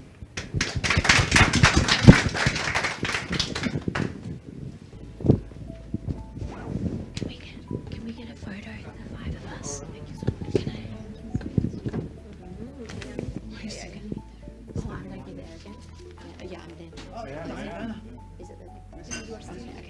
You can't leave. No. Okay. Can't leave. And we'll get a photo.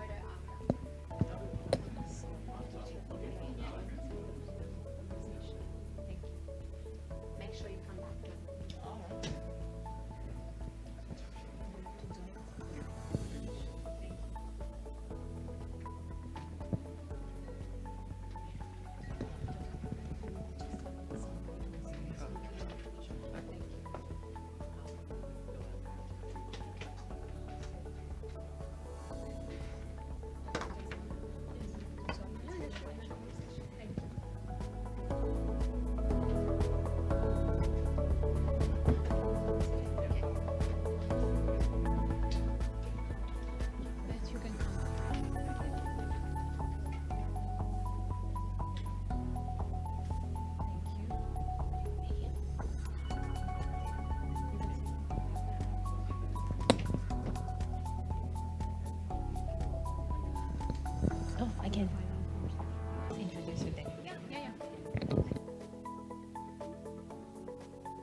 Hello, everyone. So we've come to the last and most exciting conversation. It's called Closing Conversations.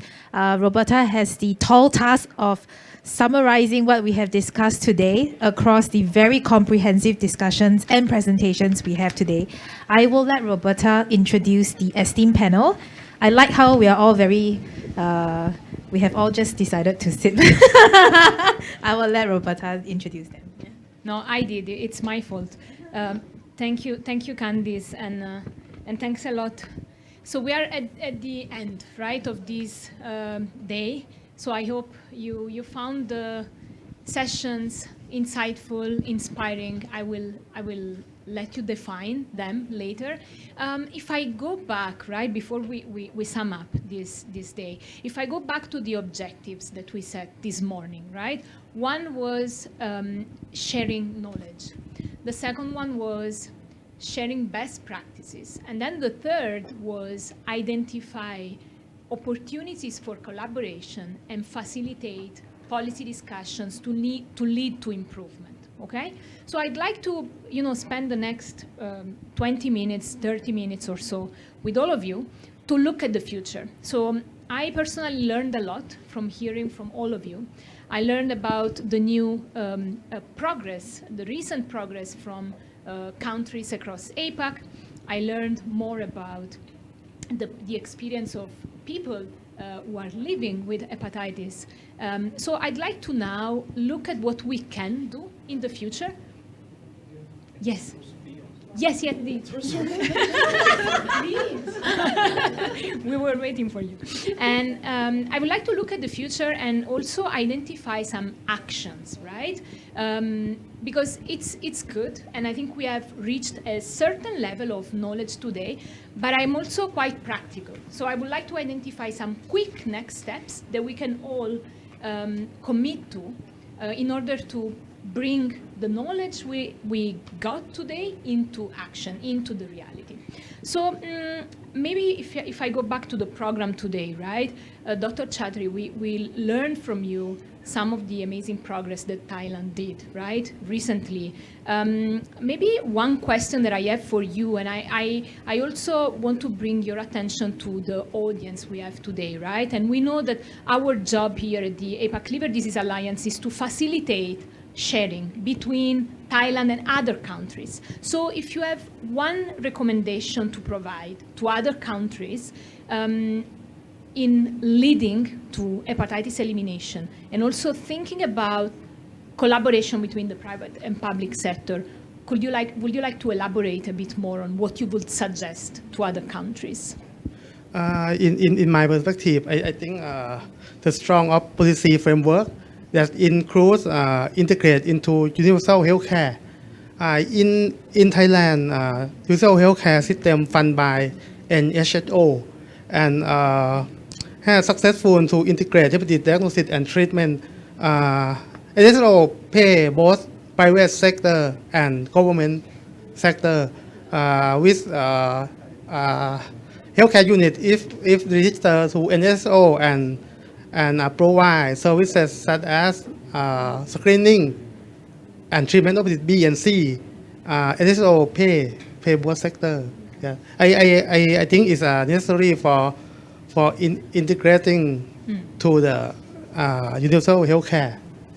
Thanks a lot, Dr. Chaudhary. And I want to move quickly from Thailand to Taiwan, right? And we heard a lot about, the progress from Taiwan and also how you managed to bring the deadline from 2030 to 2025, really impressive. So again, Dr. Jasmine, I'd like you to summarize a couple of thoughts that could help other countries to repurpose, right, what Taiwan has been doing. And if you could also elaborate a bit on a couple of elements that you would suggest regarding the underfunding. I know you have already shared a few things, a few thoughts in the previous discussion, but looking at the future, what you would suggest? What can other countries do? Okay, I think most of my experiences would be like the political will is so important. And also, the early we try to get it early. It's also a form of political will. And with that will, and people will believe you are mean it. And also, I think in that sense that the resources we can have, call people together, trying to solve the problem. And I think based on our experiences that we are really reimagine the future. We broke the current rules by aiming the best, and we have so many people together. People are chipping their expertise, their thinkings. So I mean, our office is really a hub, and with any Hep C related question, people will come to us, and we could identify who will be the most eligible. The most eligible. The one who really can solve the question. So I think all this together, we could integrate it. I heard this a lot. Integrated and decentralized. I think that must be the form of that. So for the future, I think we have these successful factors in the past, and then I still think we learn from each other. That's very important. So like forum like this, summit like this, and that can help me. Even I have so many experiences before. I was still amazed by the stigma issues learned from other countries, and then I probably would take this issue back home to talk to my current policymakers to make sure if there's a room there for us to think about that issue, if there's still education and opportunity that we should do something like that. So learning from each other, I think, is the most important part. Thank you. Thanks a lot, Dr. Jasmine. I think, it's continuous learning, cross-country sharing, and bringing people together. Even when they feel they've reached that level of knowledge, they still can learn from each other. So thanks a lot for sharing this. And I want to go back to the point you mentioned about the stigma, right? And how you discovered something today. And thank you very much for sharing your journey, your expertise, and also some of the challenges, right?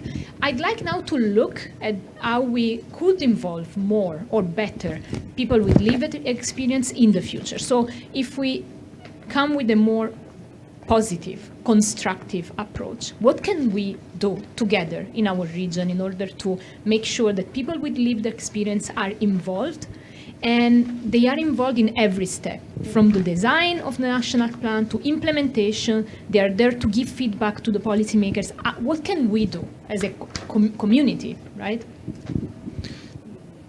Roberta, you asked me about any positive thing we can do actually on the ground. The answer is little. There's so many. We are facing the negativity on daily basis. It's so much difficult for us to do something positive, to vibe, have a mask on the face with smiley face. But if we have to choose something that is new to speed up the hepatitis elimination goal before 2030, first thing, I do believe that disruption is something we need to do on the ground. Disruption doesn't mean we have to bomb a building or maybe to do something out of the box, but that really means that we have to make our voice as loud as possible. For example, some small protests, some kind of online advocacy with angry faces, because people living in hepatitis are not happy. How do we need to play a smiley person. And the second thing I think we could do is the storytelling. That I'm not asking anyone, any policymakers or people in the industry, to walk in my shoes. Just walk with me on the daily basis on how hepatitis has been affecting my lives and the people around me, because hepatitis is not like any other diseases. It's totally connected to the whole family, so society. And the third thing I totally suggest that we would do is I'm going to tell this word, to translate the data into emergency. When we see the flashy data on the screen, we saw the numbers, the cascade. It doesn't mean nothing sometimes to the general public and to the audience, especially to the community. But we have to learn a way to create this, data into emergency, and then into synergy, and then into the unique voice to really help us to go through this disaster. One of the things that I want to add on, last but not least, is that we have to admit a fact that hepatitis, regardless of A, B, C, D, E, is downplayed by the industry, by the policymakers, and also by the technical sector as well. That really leads to a lower voice from the community. And the lower voice of the community, that really leads to another downplaying. It's a vicious circle. And the only thing we can break this vicious circle is to increase the community voice. Thank you. Thank you, Dian. And I want to still stay on this topic, right, with you, Beth, because we heard a lot about the thoughts and ideas and suggestions, and also frustration from the community of people with lived experience. So, I know you worked a lot, and you still do a lot with them, and you bring a different perspective, right, to the table. So, could you share with us some of your thoughts on what are the challenges? Why do we still face so many challenges when it comes to hear the voice of people with lived experience in APAC? And also the second part of my question would be, what can we do, and what can international organizations do, policymakers and other stakeholders, in order to really bring in all the data from the patients, from the people with lived experience into the policy making and also implementation? Thank you, Roberta. And I think we've mentioned a lot of these things today, but I'll recap them. We see in many countries in APAC the absence of patient-led organisations, and so where there is an opportunity for country governments or international organisations to slowly support the mobilisation of those new groups, that is important, one important way to address their absence of voice. But importantly, I think that it can't stop there. You've got to also think about supporting the capacity building and providing the platforms required so that people with lived experience can equitably engage. It's one thing to be in a room and sit there in a room and only answer questions when spoken to. It's another to feel as though you're empowered and that your voice is going to be heard and integrated into policy making. We saw that in our initial workshops that we ran in Vietnam and the Philippines. There were patients there, but they weren't active participants. It took time, and it took building trust and doing education amongst other stakeholders for those people with lived experience to really know that their voice mattered. So there's, yes, mobilising and supporting existing or non-existing groups, and taking the time to build capacity and build trust amongst other stakeholders.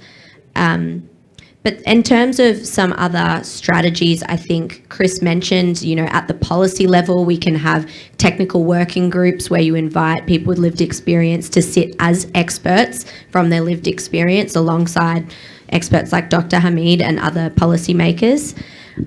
You can also involve people with lived experience in the co-design of models of care, as we've done at the sub-national level in Vietnam and the Philippines. And one mechanism we didn't mention that we have to provide ongoing feedback and engagement is the idea of a community advisory board. That doesn't necessarily have to be hepatitis specific or only people living with hepatitis. That will differ in other contexts. In Vietnam, the Women's Labour Union has been a key partner in providing that community voice. So that's another mechanism.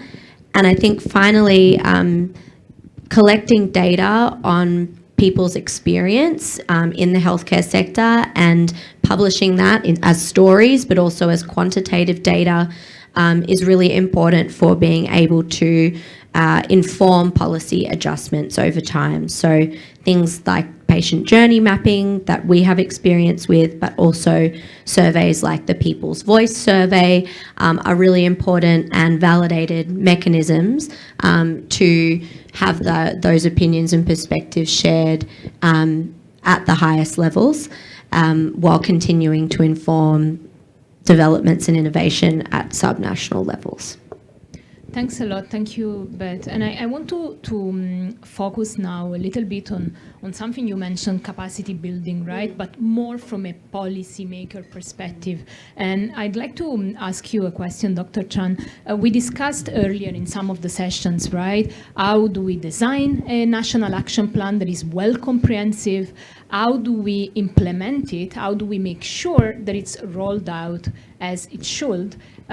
So according to your experience and your work, what are some of the key elements of capacity building programs that should be prioritized within the Ministry of Health? Yes, thanks for the question. So as I mentioned in the morning panel discussion, so our national action plan will develop tailored to the three groups, leadership and policymaker, health system and community. And so capacity building, so we also, the solution of capacity building, we also focus for that three group. Even so, we need to make some kind of orientation or some provide enough information on the burden of disease for policymaker, especially for the leadership of the authority in all level, especially in the locality level. And yeah, they also need to, we not use the capacity building for leader, but we need to provide and provide the information and change some kind of orientation training on the hepatitis and to allow them know about the situation and burden of disease of hepatitis. I will go to the third one first and back to the health system. The third one is the community. One of our significant results we got from the SIV program, we have a peer education group. So I think the peer education group is one of the way we change for community. So it's we have experience from SIV, and we now the action plan we focus on the integrate to the existing program like the SIV TB, so we can use as a peer educator for training. And also we also have a plan and already have a funding commitment from, we conduct the national campaign for every year, annually a campaign on the July 28th. So in that way, so we will promote for communication, conduct some screening that in that campaign, and we integrate to the communication in that event. So we will have some provide information for the community. The last group is the health system. All of you heard that. So we have a health system in across the country. Almost 30,000 facility, and we also have a plan to conduct the training for treatment diagnosis for treatment for all healthcare staff from central level to the district level. So also experience from Thailand. So we cannot training with a huge of staff in person training, but so we can thinking and apply this kind of the experience from Thailand for e-learning training. So we can apply that for training for staff in health system. Thanks a lot, Dr. Chan. And I'd like to ask you, Dr. Chaudhry, if you have, if you would like to share also your perspective on the opportunities that integration within other health programs bring. So what are your views on that? We know that integrating hepatitis elimination efforts within other health priorities and looking at healthcare in a more holistic way can help us increase efficiency and also decrease or keep costs reasonable. Could you share your views on that, and also if there are any priorities or any actions that you are prioritizing on that?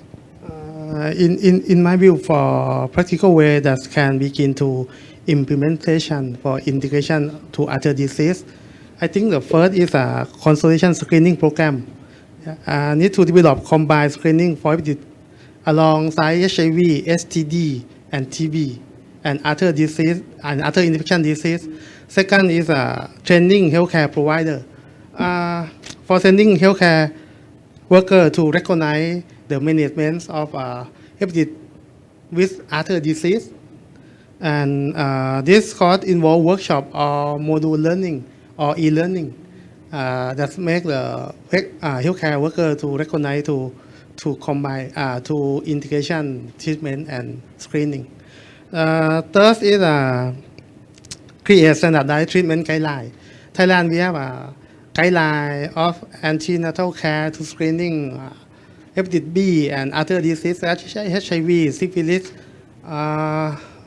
thalassemia. Okay, we have a guideline for antenatal guideline for HIV that includes screening hepatitis C and B2 and other STD.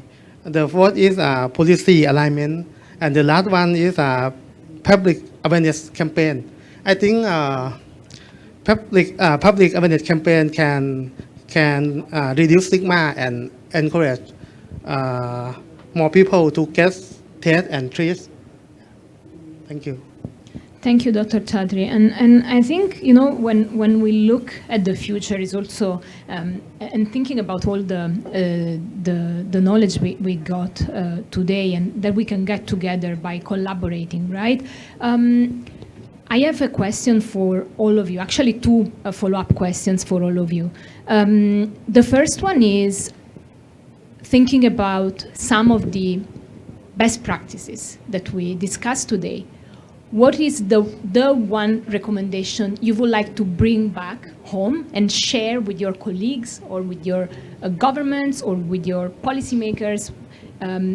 If you could think about one quick action as a learning from today's discussion. And maybe, Beth, we can start with you.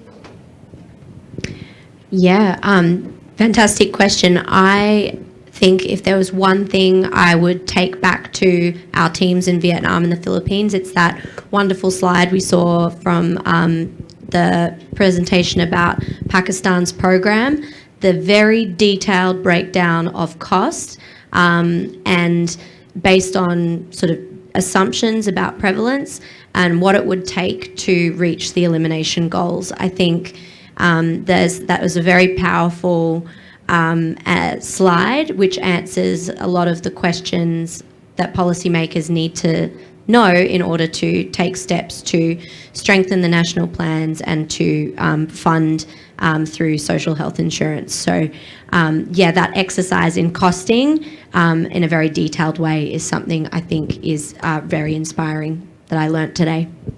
Thank you, Beth. And going back to the costing methodology and tools, I'm sure that there are many resources available. For sure, there is one on the WHO website. There are many more updated, I believe, and with modeling and tables and databases that can be used and leveraged by different countries in different settings. So it's also something that could be really practically explored a bit more for countries who are trying to do the same exercise. Dr. Jasmine. I think I just mentioned in our experiences we did not really asking for patient groups to join our discussion for the plans. Now, but we have our context because our hepatologists, the experts, they have good care, and we have full reimbursement coverage from screening to treatment to of HCC. So I think most of them are covered, and we do have strong patient advocacy groups on other disease area, but not in liver diseases. So we do have this kind of context. But again, I still think we should be careful about the stigma issue. For our experiences that we care, when we plan, when we disseminate our plans, we do not emphasize whether transmission sources or something like that. We consider it is just another disease, so it needs treatment. It needs to be find out. Government will take care for you, things like that. So we minimize the stigma. But again, we don't have evidence that if we really we are overlooked or something like that. So that's the lesson I would like to take back home. Thank you. Awesome, thank you. Dr. Chaudhry, your perspective. In my perspective, the lesson I take back to my home today is sharing. I think it's important to invest hepatitis B and C is sharing. We need to share resource, share the target and the goal. I think it's not only in Thailand, it's have different perspective from hepatologists and public health. Hepatologists have a goal to maximize the standards, but for public health, you need to you need to think about the more people is in the rural marginal people. We need to share the goal together and make it happen. So sharing goals, trying to reach all people, bringing more attention to patients, to people with liver experience, getting their feedback from the real world, also trying to develop or improve patient advocacy groups' voice in all the countries. We know there are beautiful examples from the region, but still a lot needs to be done in some other countries with very little action from patient advocacy group. Dr. Tran, anything to add from your perspective? Actually, so I want to mention also costing and financing, but Beth already mentioned.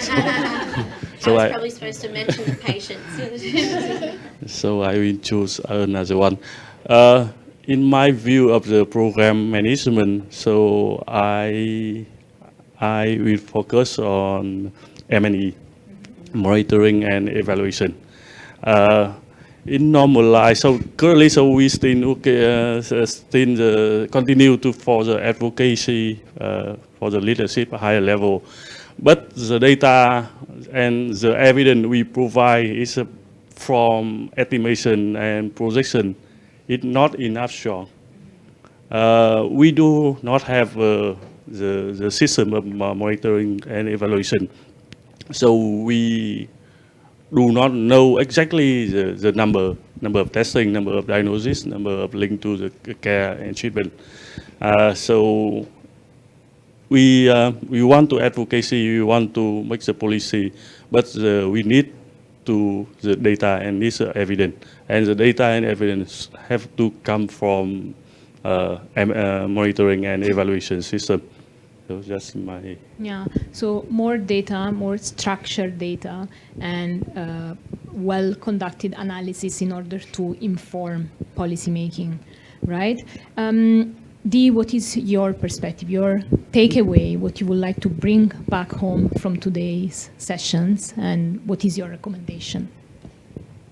Never forget, the summit is divided into 2 days. Today is all about viral hepatitis, and tomorrow is about liver cancer.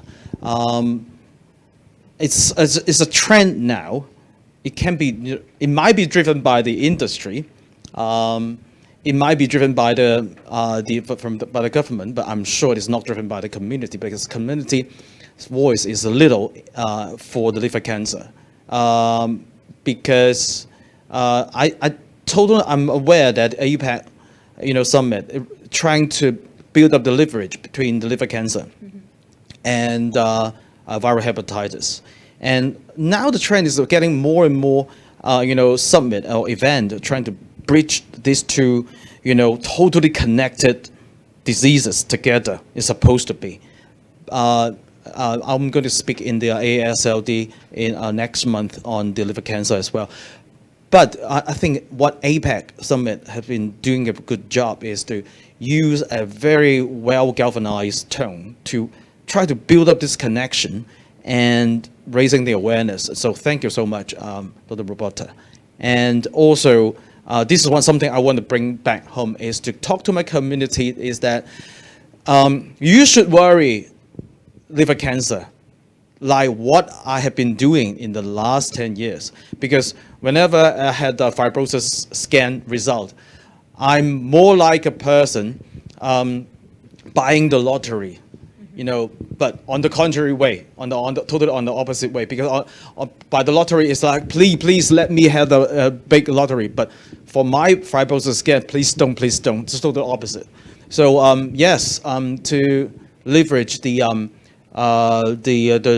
connection, or maybe to having a strong building between liver cancer and viral hepatitis is the trend. But I'm so glad that APAC has been doing this at least for the last 6 months. Yeah, no, thanks a lot, Dee, and I think this is a good, you are helping me to transition to my final question, right? So for those who in the room who are not involved in the event tomorrow, so the APAC Liver Disease Alliance is also hosting another event tomorrow, focusing on hepatocellular carcinoma, and the idea is to bring together clinicians, government officials, and policymakers, and patient advocacy groups to discuss better ways to improve surveillance and management, right?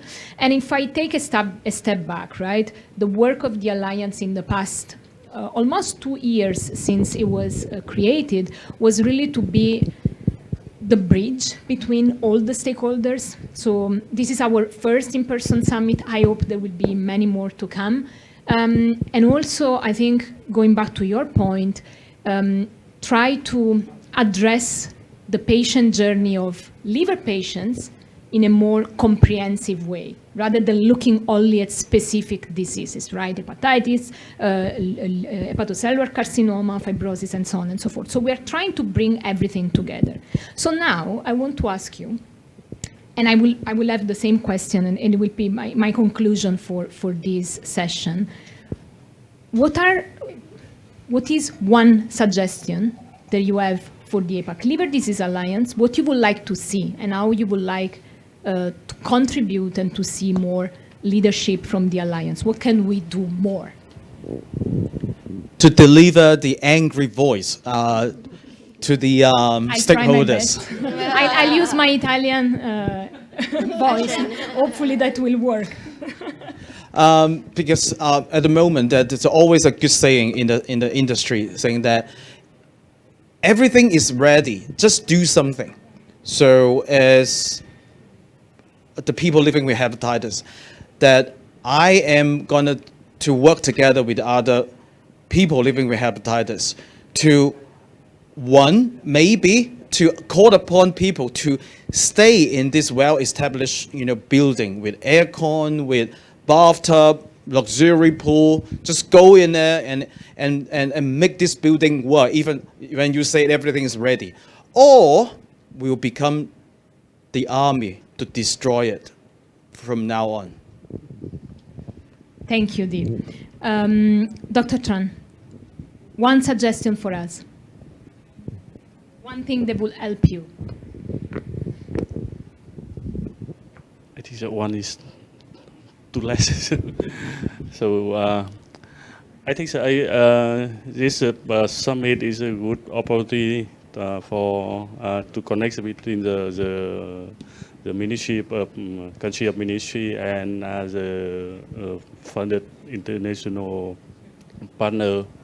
And the subject of the summit, we focus on the national action plan. So I think that if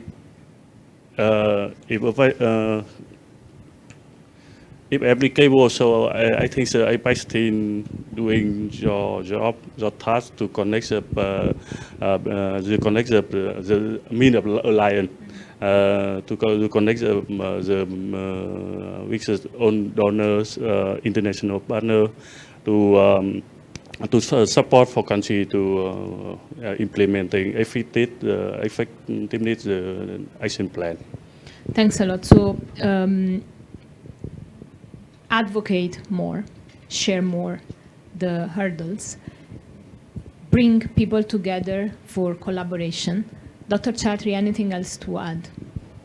I think it's you can help Thailand to raise awareness of hepatitis B and C, because in Thailand we don't have a network of people living with hepatitis. We have only network with people living with HIV. Yeah. I think if we have a network, we can push some policy to the higher level than now. Yeah. Thanks a lot, Dr. Chadri. Okay, so supporting and collaborating around raising awareness specifically for people living with hepatitis. Dr. Jasmine. The simple response is to keep engaging government, every government. The reason behind this is that the government staff keep changing. Unlike academia, and like the hepatologist, and like the patients, we live our professional lives or life for quite a long time. But the government staff, government officers keep changing. So a lot of my past experiences, like if we the successful factors for policy, like a box of puzzles, the largest one would be political will, and that keep once it was there, once it was gone, you have to keep it there. Thank you. Thank you, Dr. Zasmi. And this is very relevant, especially for some countries. We have experienced that, and we will keep engaging everyone to make sure we are always collaborating in the best way. Beth, final words? Yes, I have one continue to and one new suggestion. I think continuing to model the inclusion and elevation of voices of lived experience, as we've done at this summit today. It can't be overemphasized how important that is, and the resources it takes to bring and to enable people with lived experience to equitably contribute. So I congratulate the Alliance on the leadership that they've showed in that regard, and to continue to model and to do that in all of these convenings. I think my final suggestion would be to help members and governments identify what are the critical few unanswered questions that would help to take the next step in their journey towards hepatitis elimination, whether that be the next question required to develop the national strategic plan, or the next question to improve linkage to care, which is an issue? What are the critical questions, whether they are from an economic perspective, a patient experience perspective, a clinical perspective? What are those questions? And then, as we've been doing, bringing together and identifying the partners that can help governments answer those questions. The technical partners like CHAI, like Harvard, who can provide that implementation research and programmatic support. The funders like Hepatitis Fund, like some of the other bigger funders who can provide, yes, the financial resources, but other forms of technical expertise as well. And then, of course, people with lived experience. So that would be my very practical suggestion. What are the questions? And then bringing together the people to answer them. Thank you, Beth, and thanks to all of you. It looks like we have a long list of priorities, so I hope we will have also enough time for implementing all these recommendations for next year. Thank you very much, all of you. And I think, Candice, I'll give it back to you for the final session. Thank you so much. And we have our closing remarks guest of honor, Dr. Lalitaya, who has arrived. So just give us a few minutes. We will transform the room again into a keynote podium. So give us a few minutes to do so. And then we will welcome her officially.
So without further ado, I'd like to welcome Dr. Lalitaya Kongkam, who is the Deputy Secretary General of NHSO, to join us for the closing remarks. Dr. Lalitaya, please.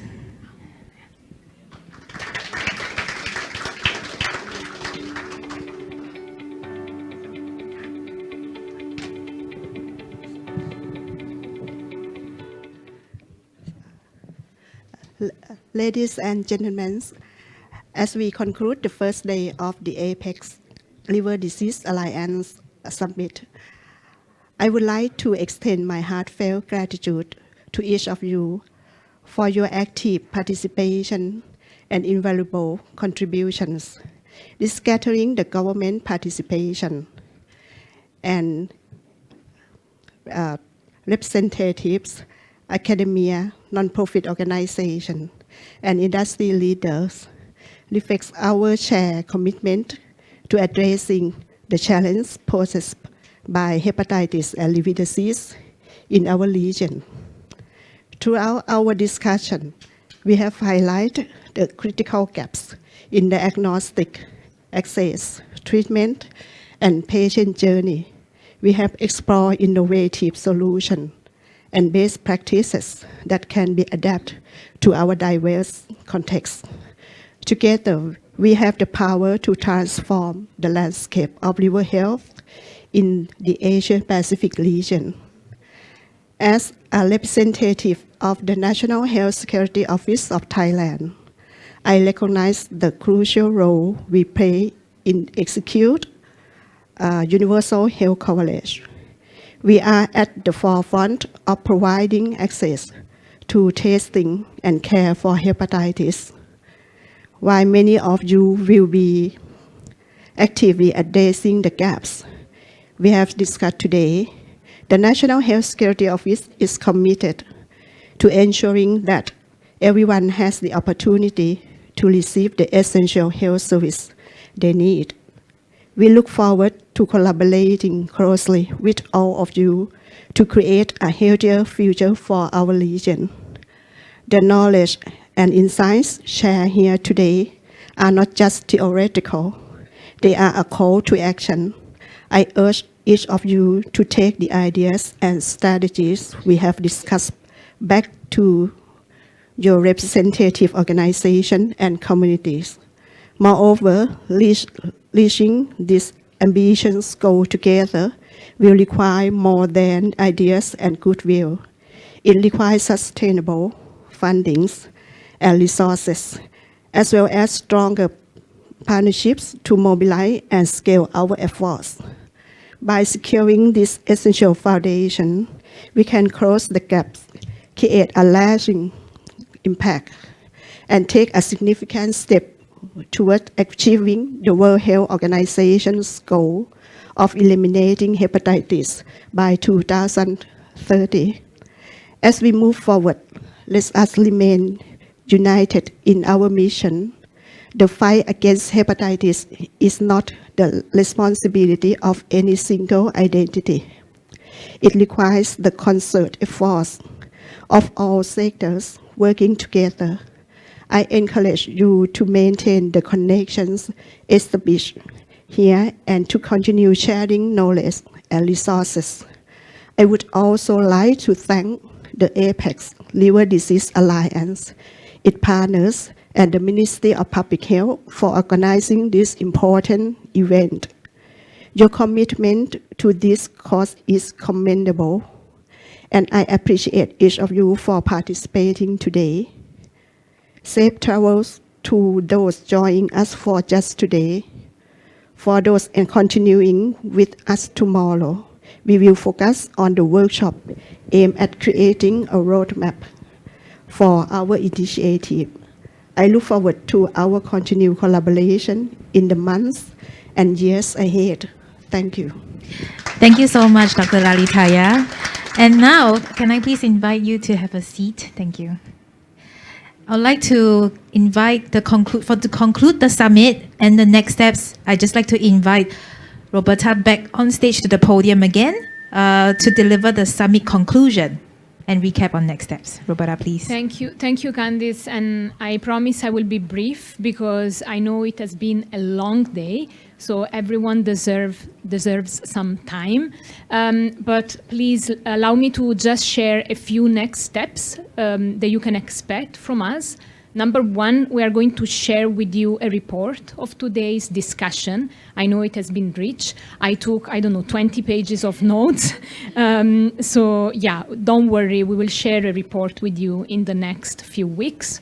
You can also expect the video recording of today's entire program, so you can just rewatch it as you wish. And then I would like also to end just by sharing the next plans for the Alliance. We are approaching the end of the year, so it's also the moment of the year for the Alliance to come together and prioritize next actions and initiatives for 2025.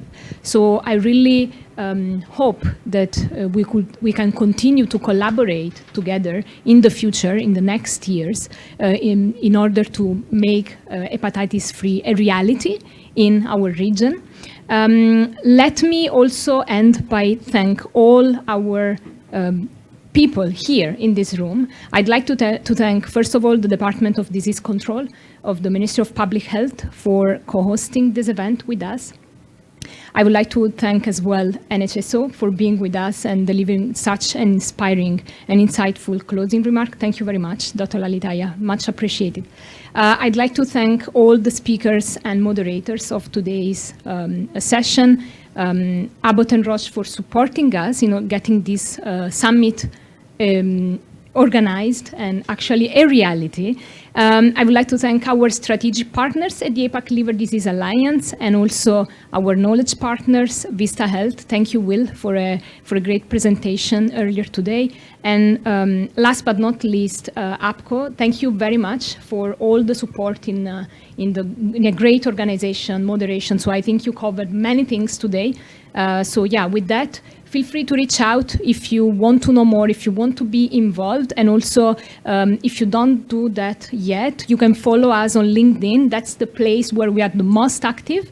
As well, you can visit our website, which is the repository of every resource we publish. Thank you, and I wish you a very great end of the day, and I'll see you next time. Thank you.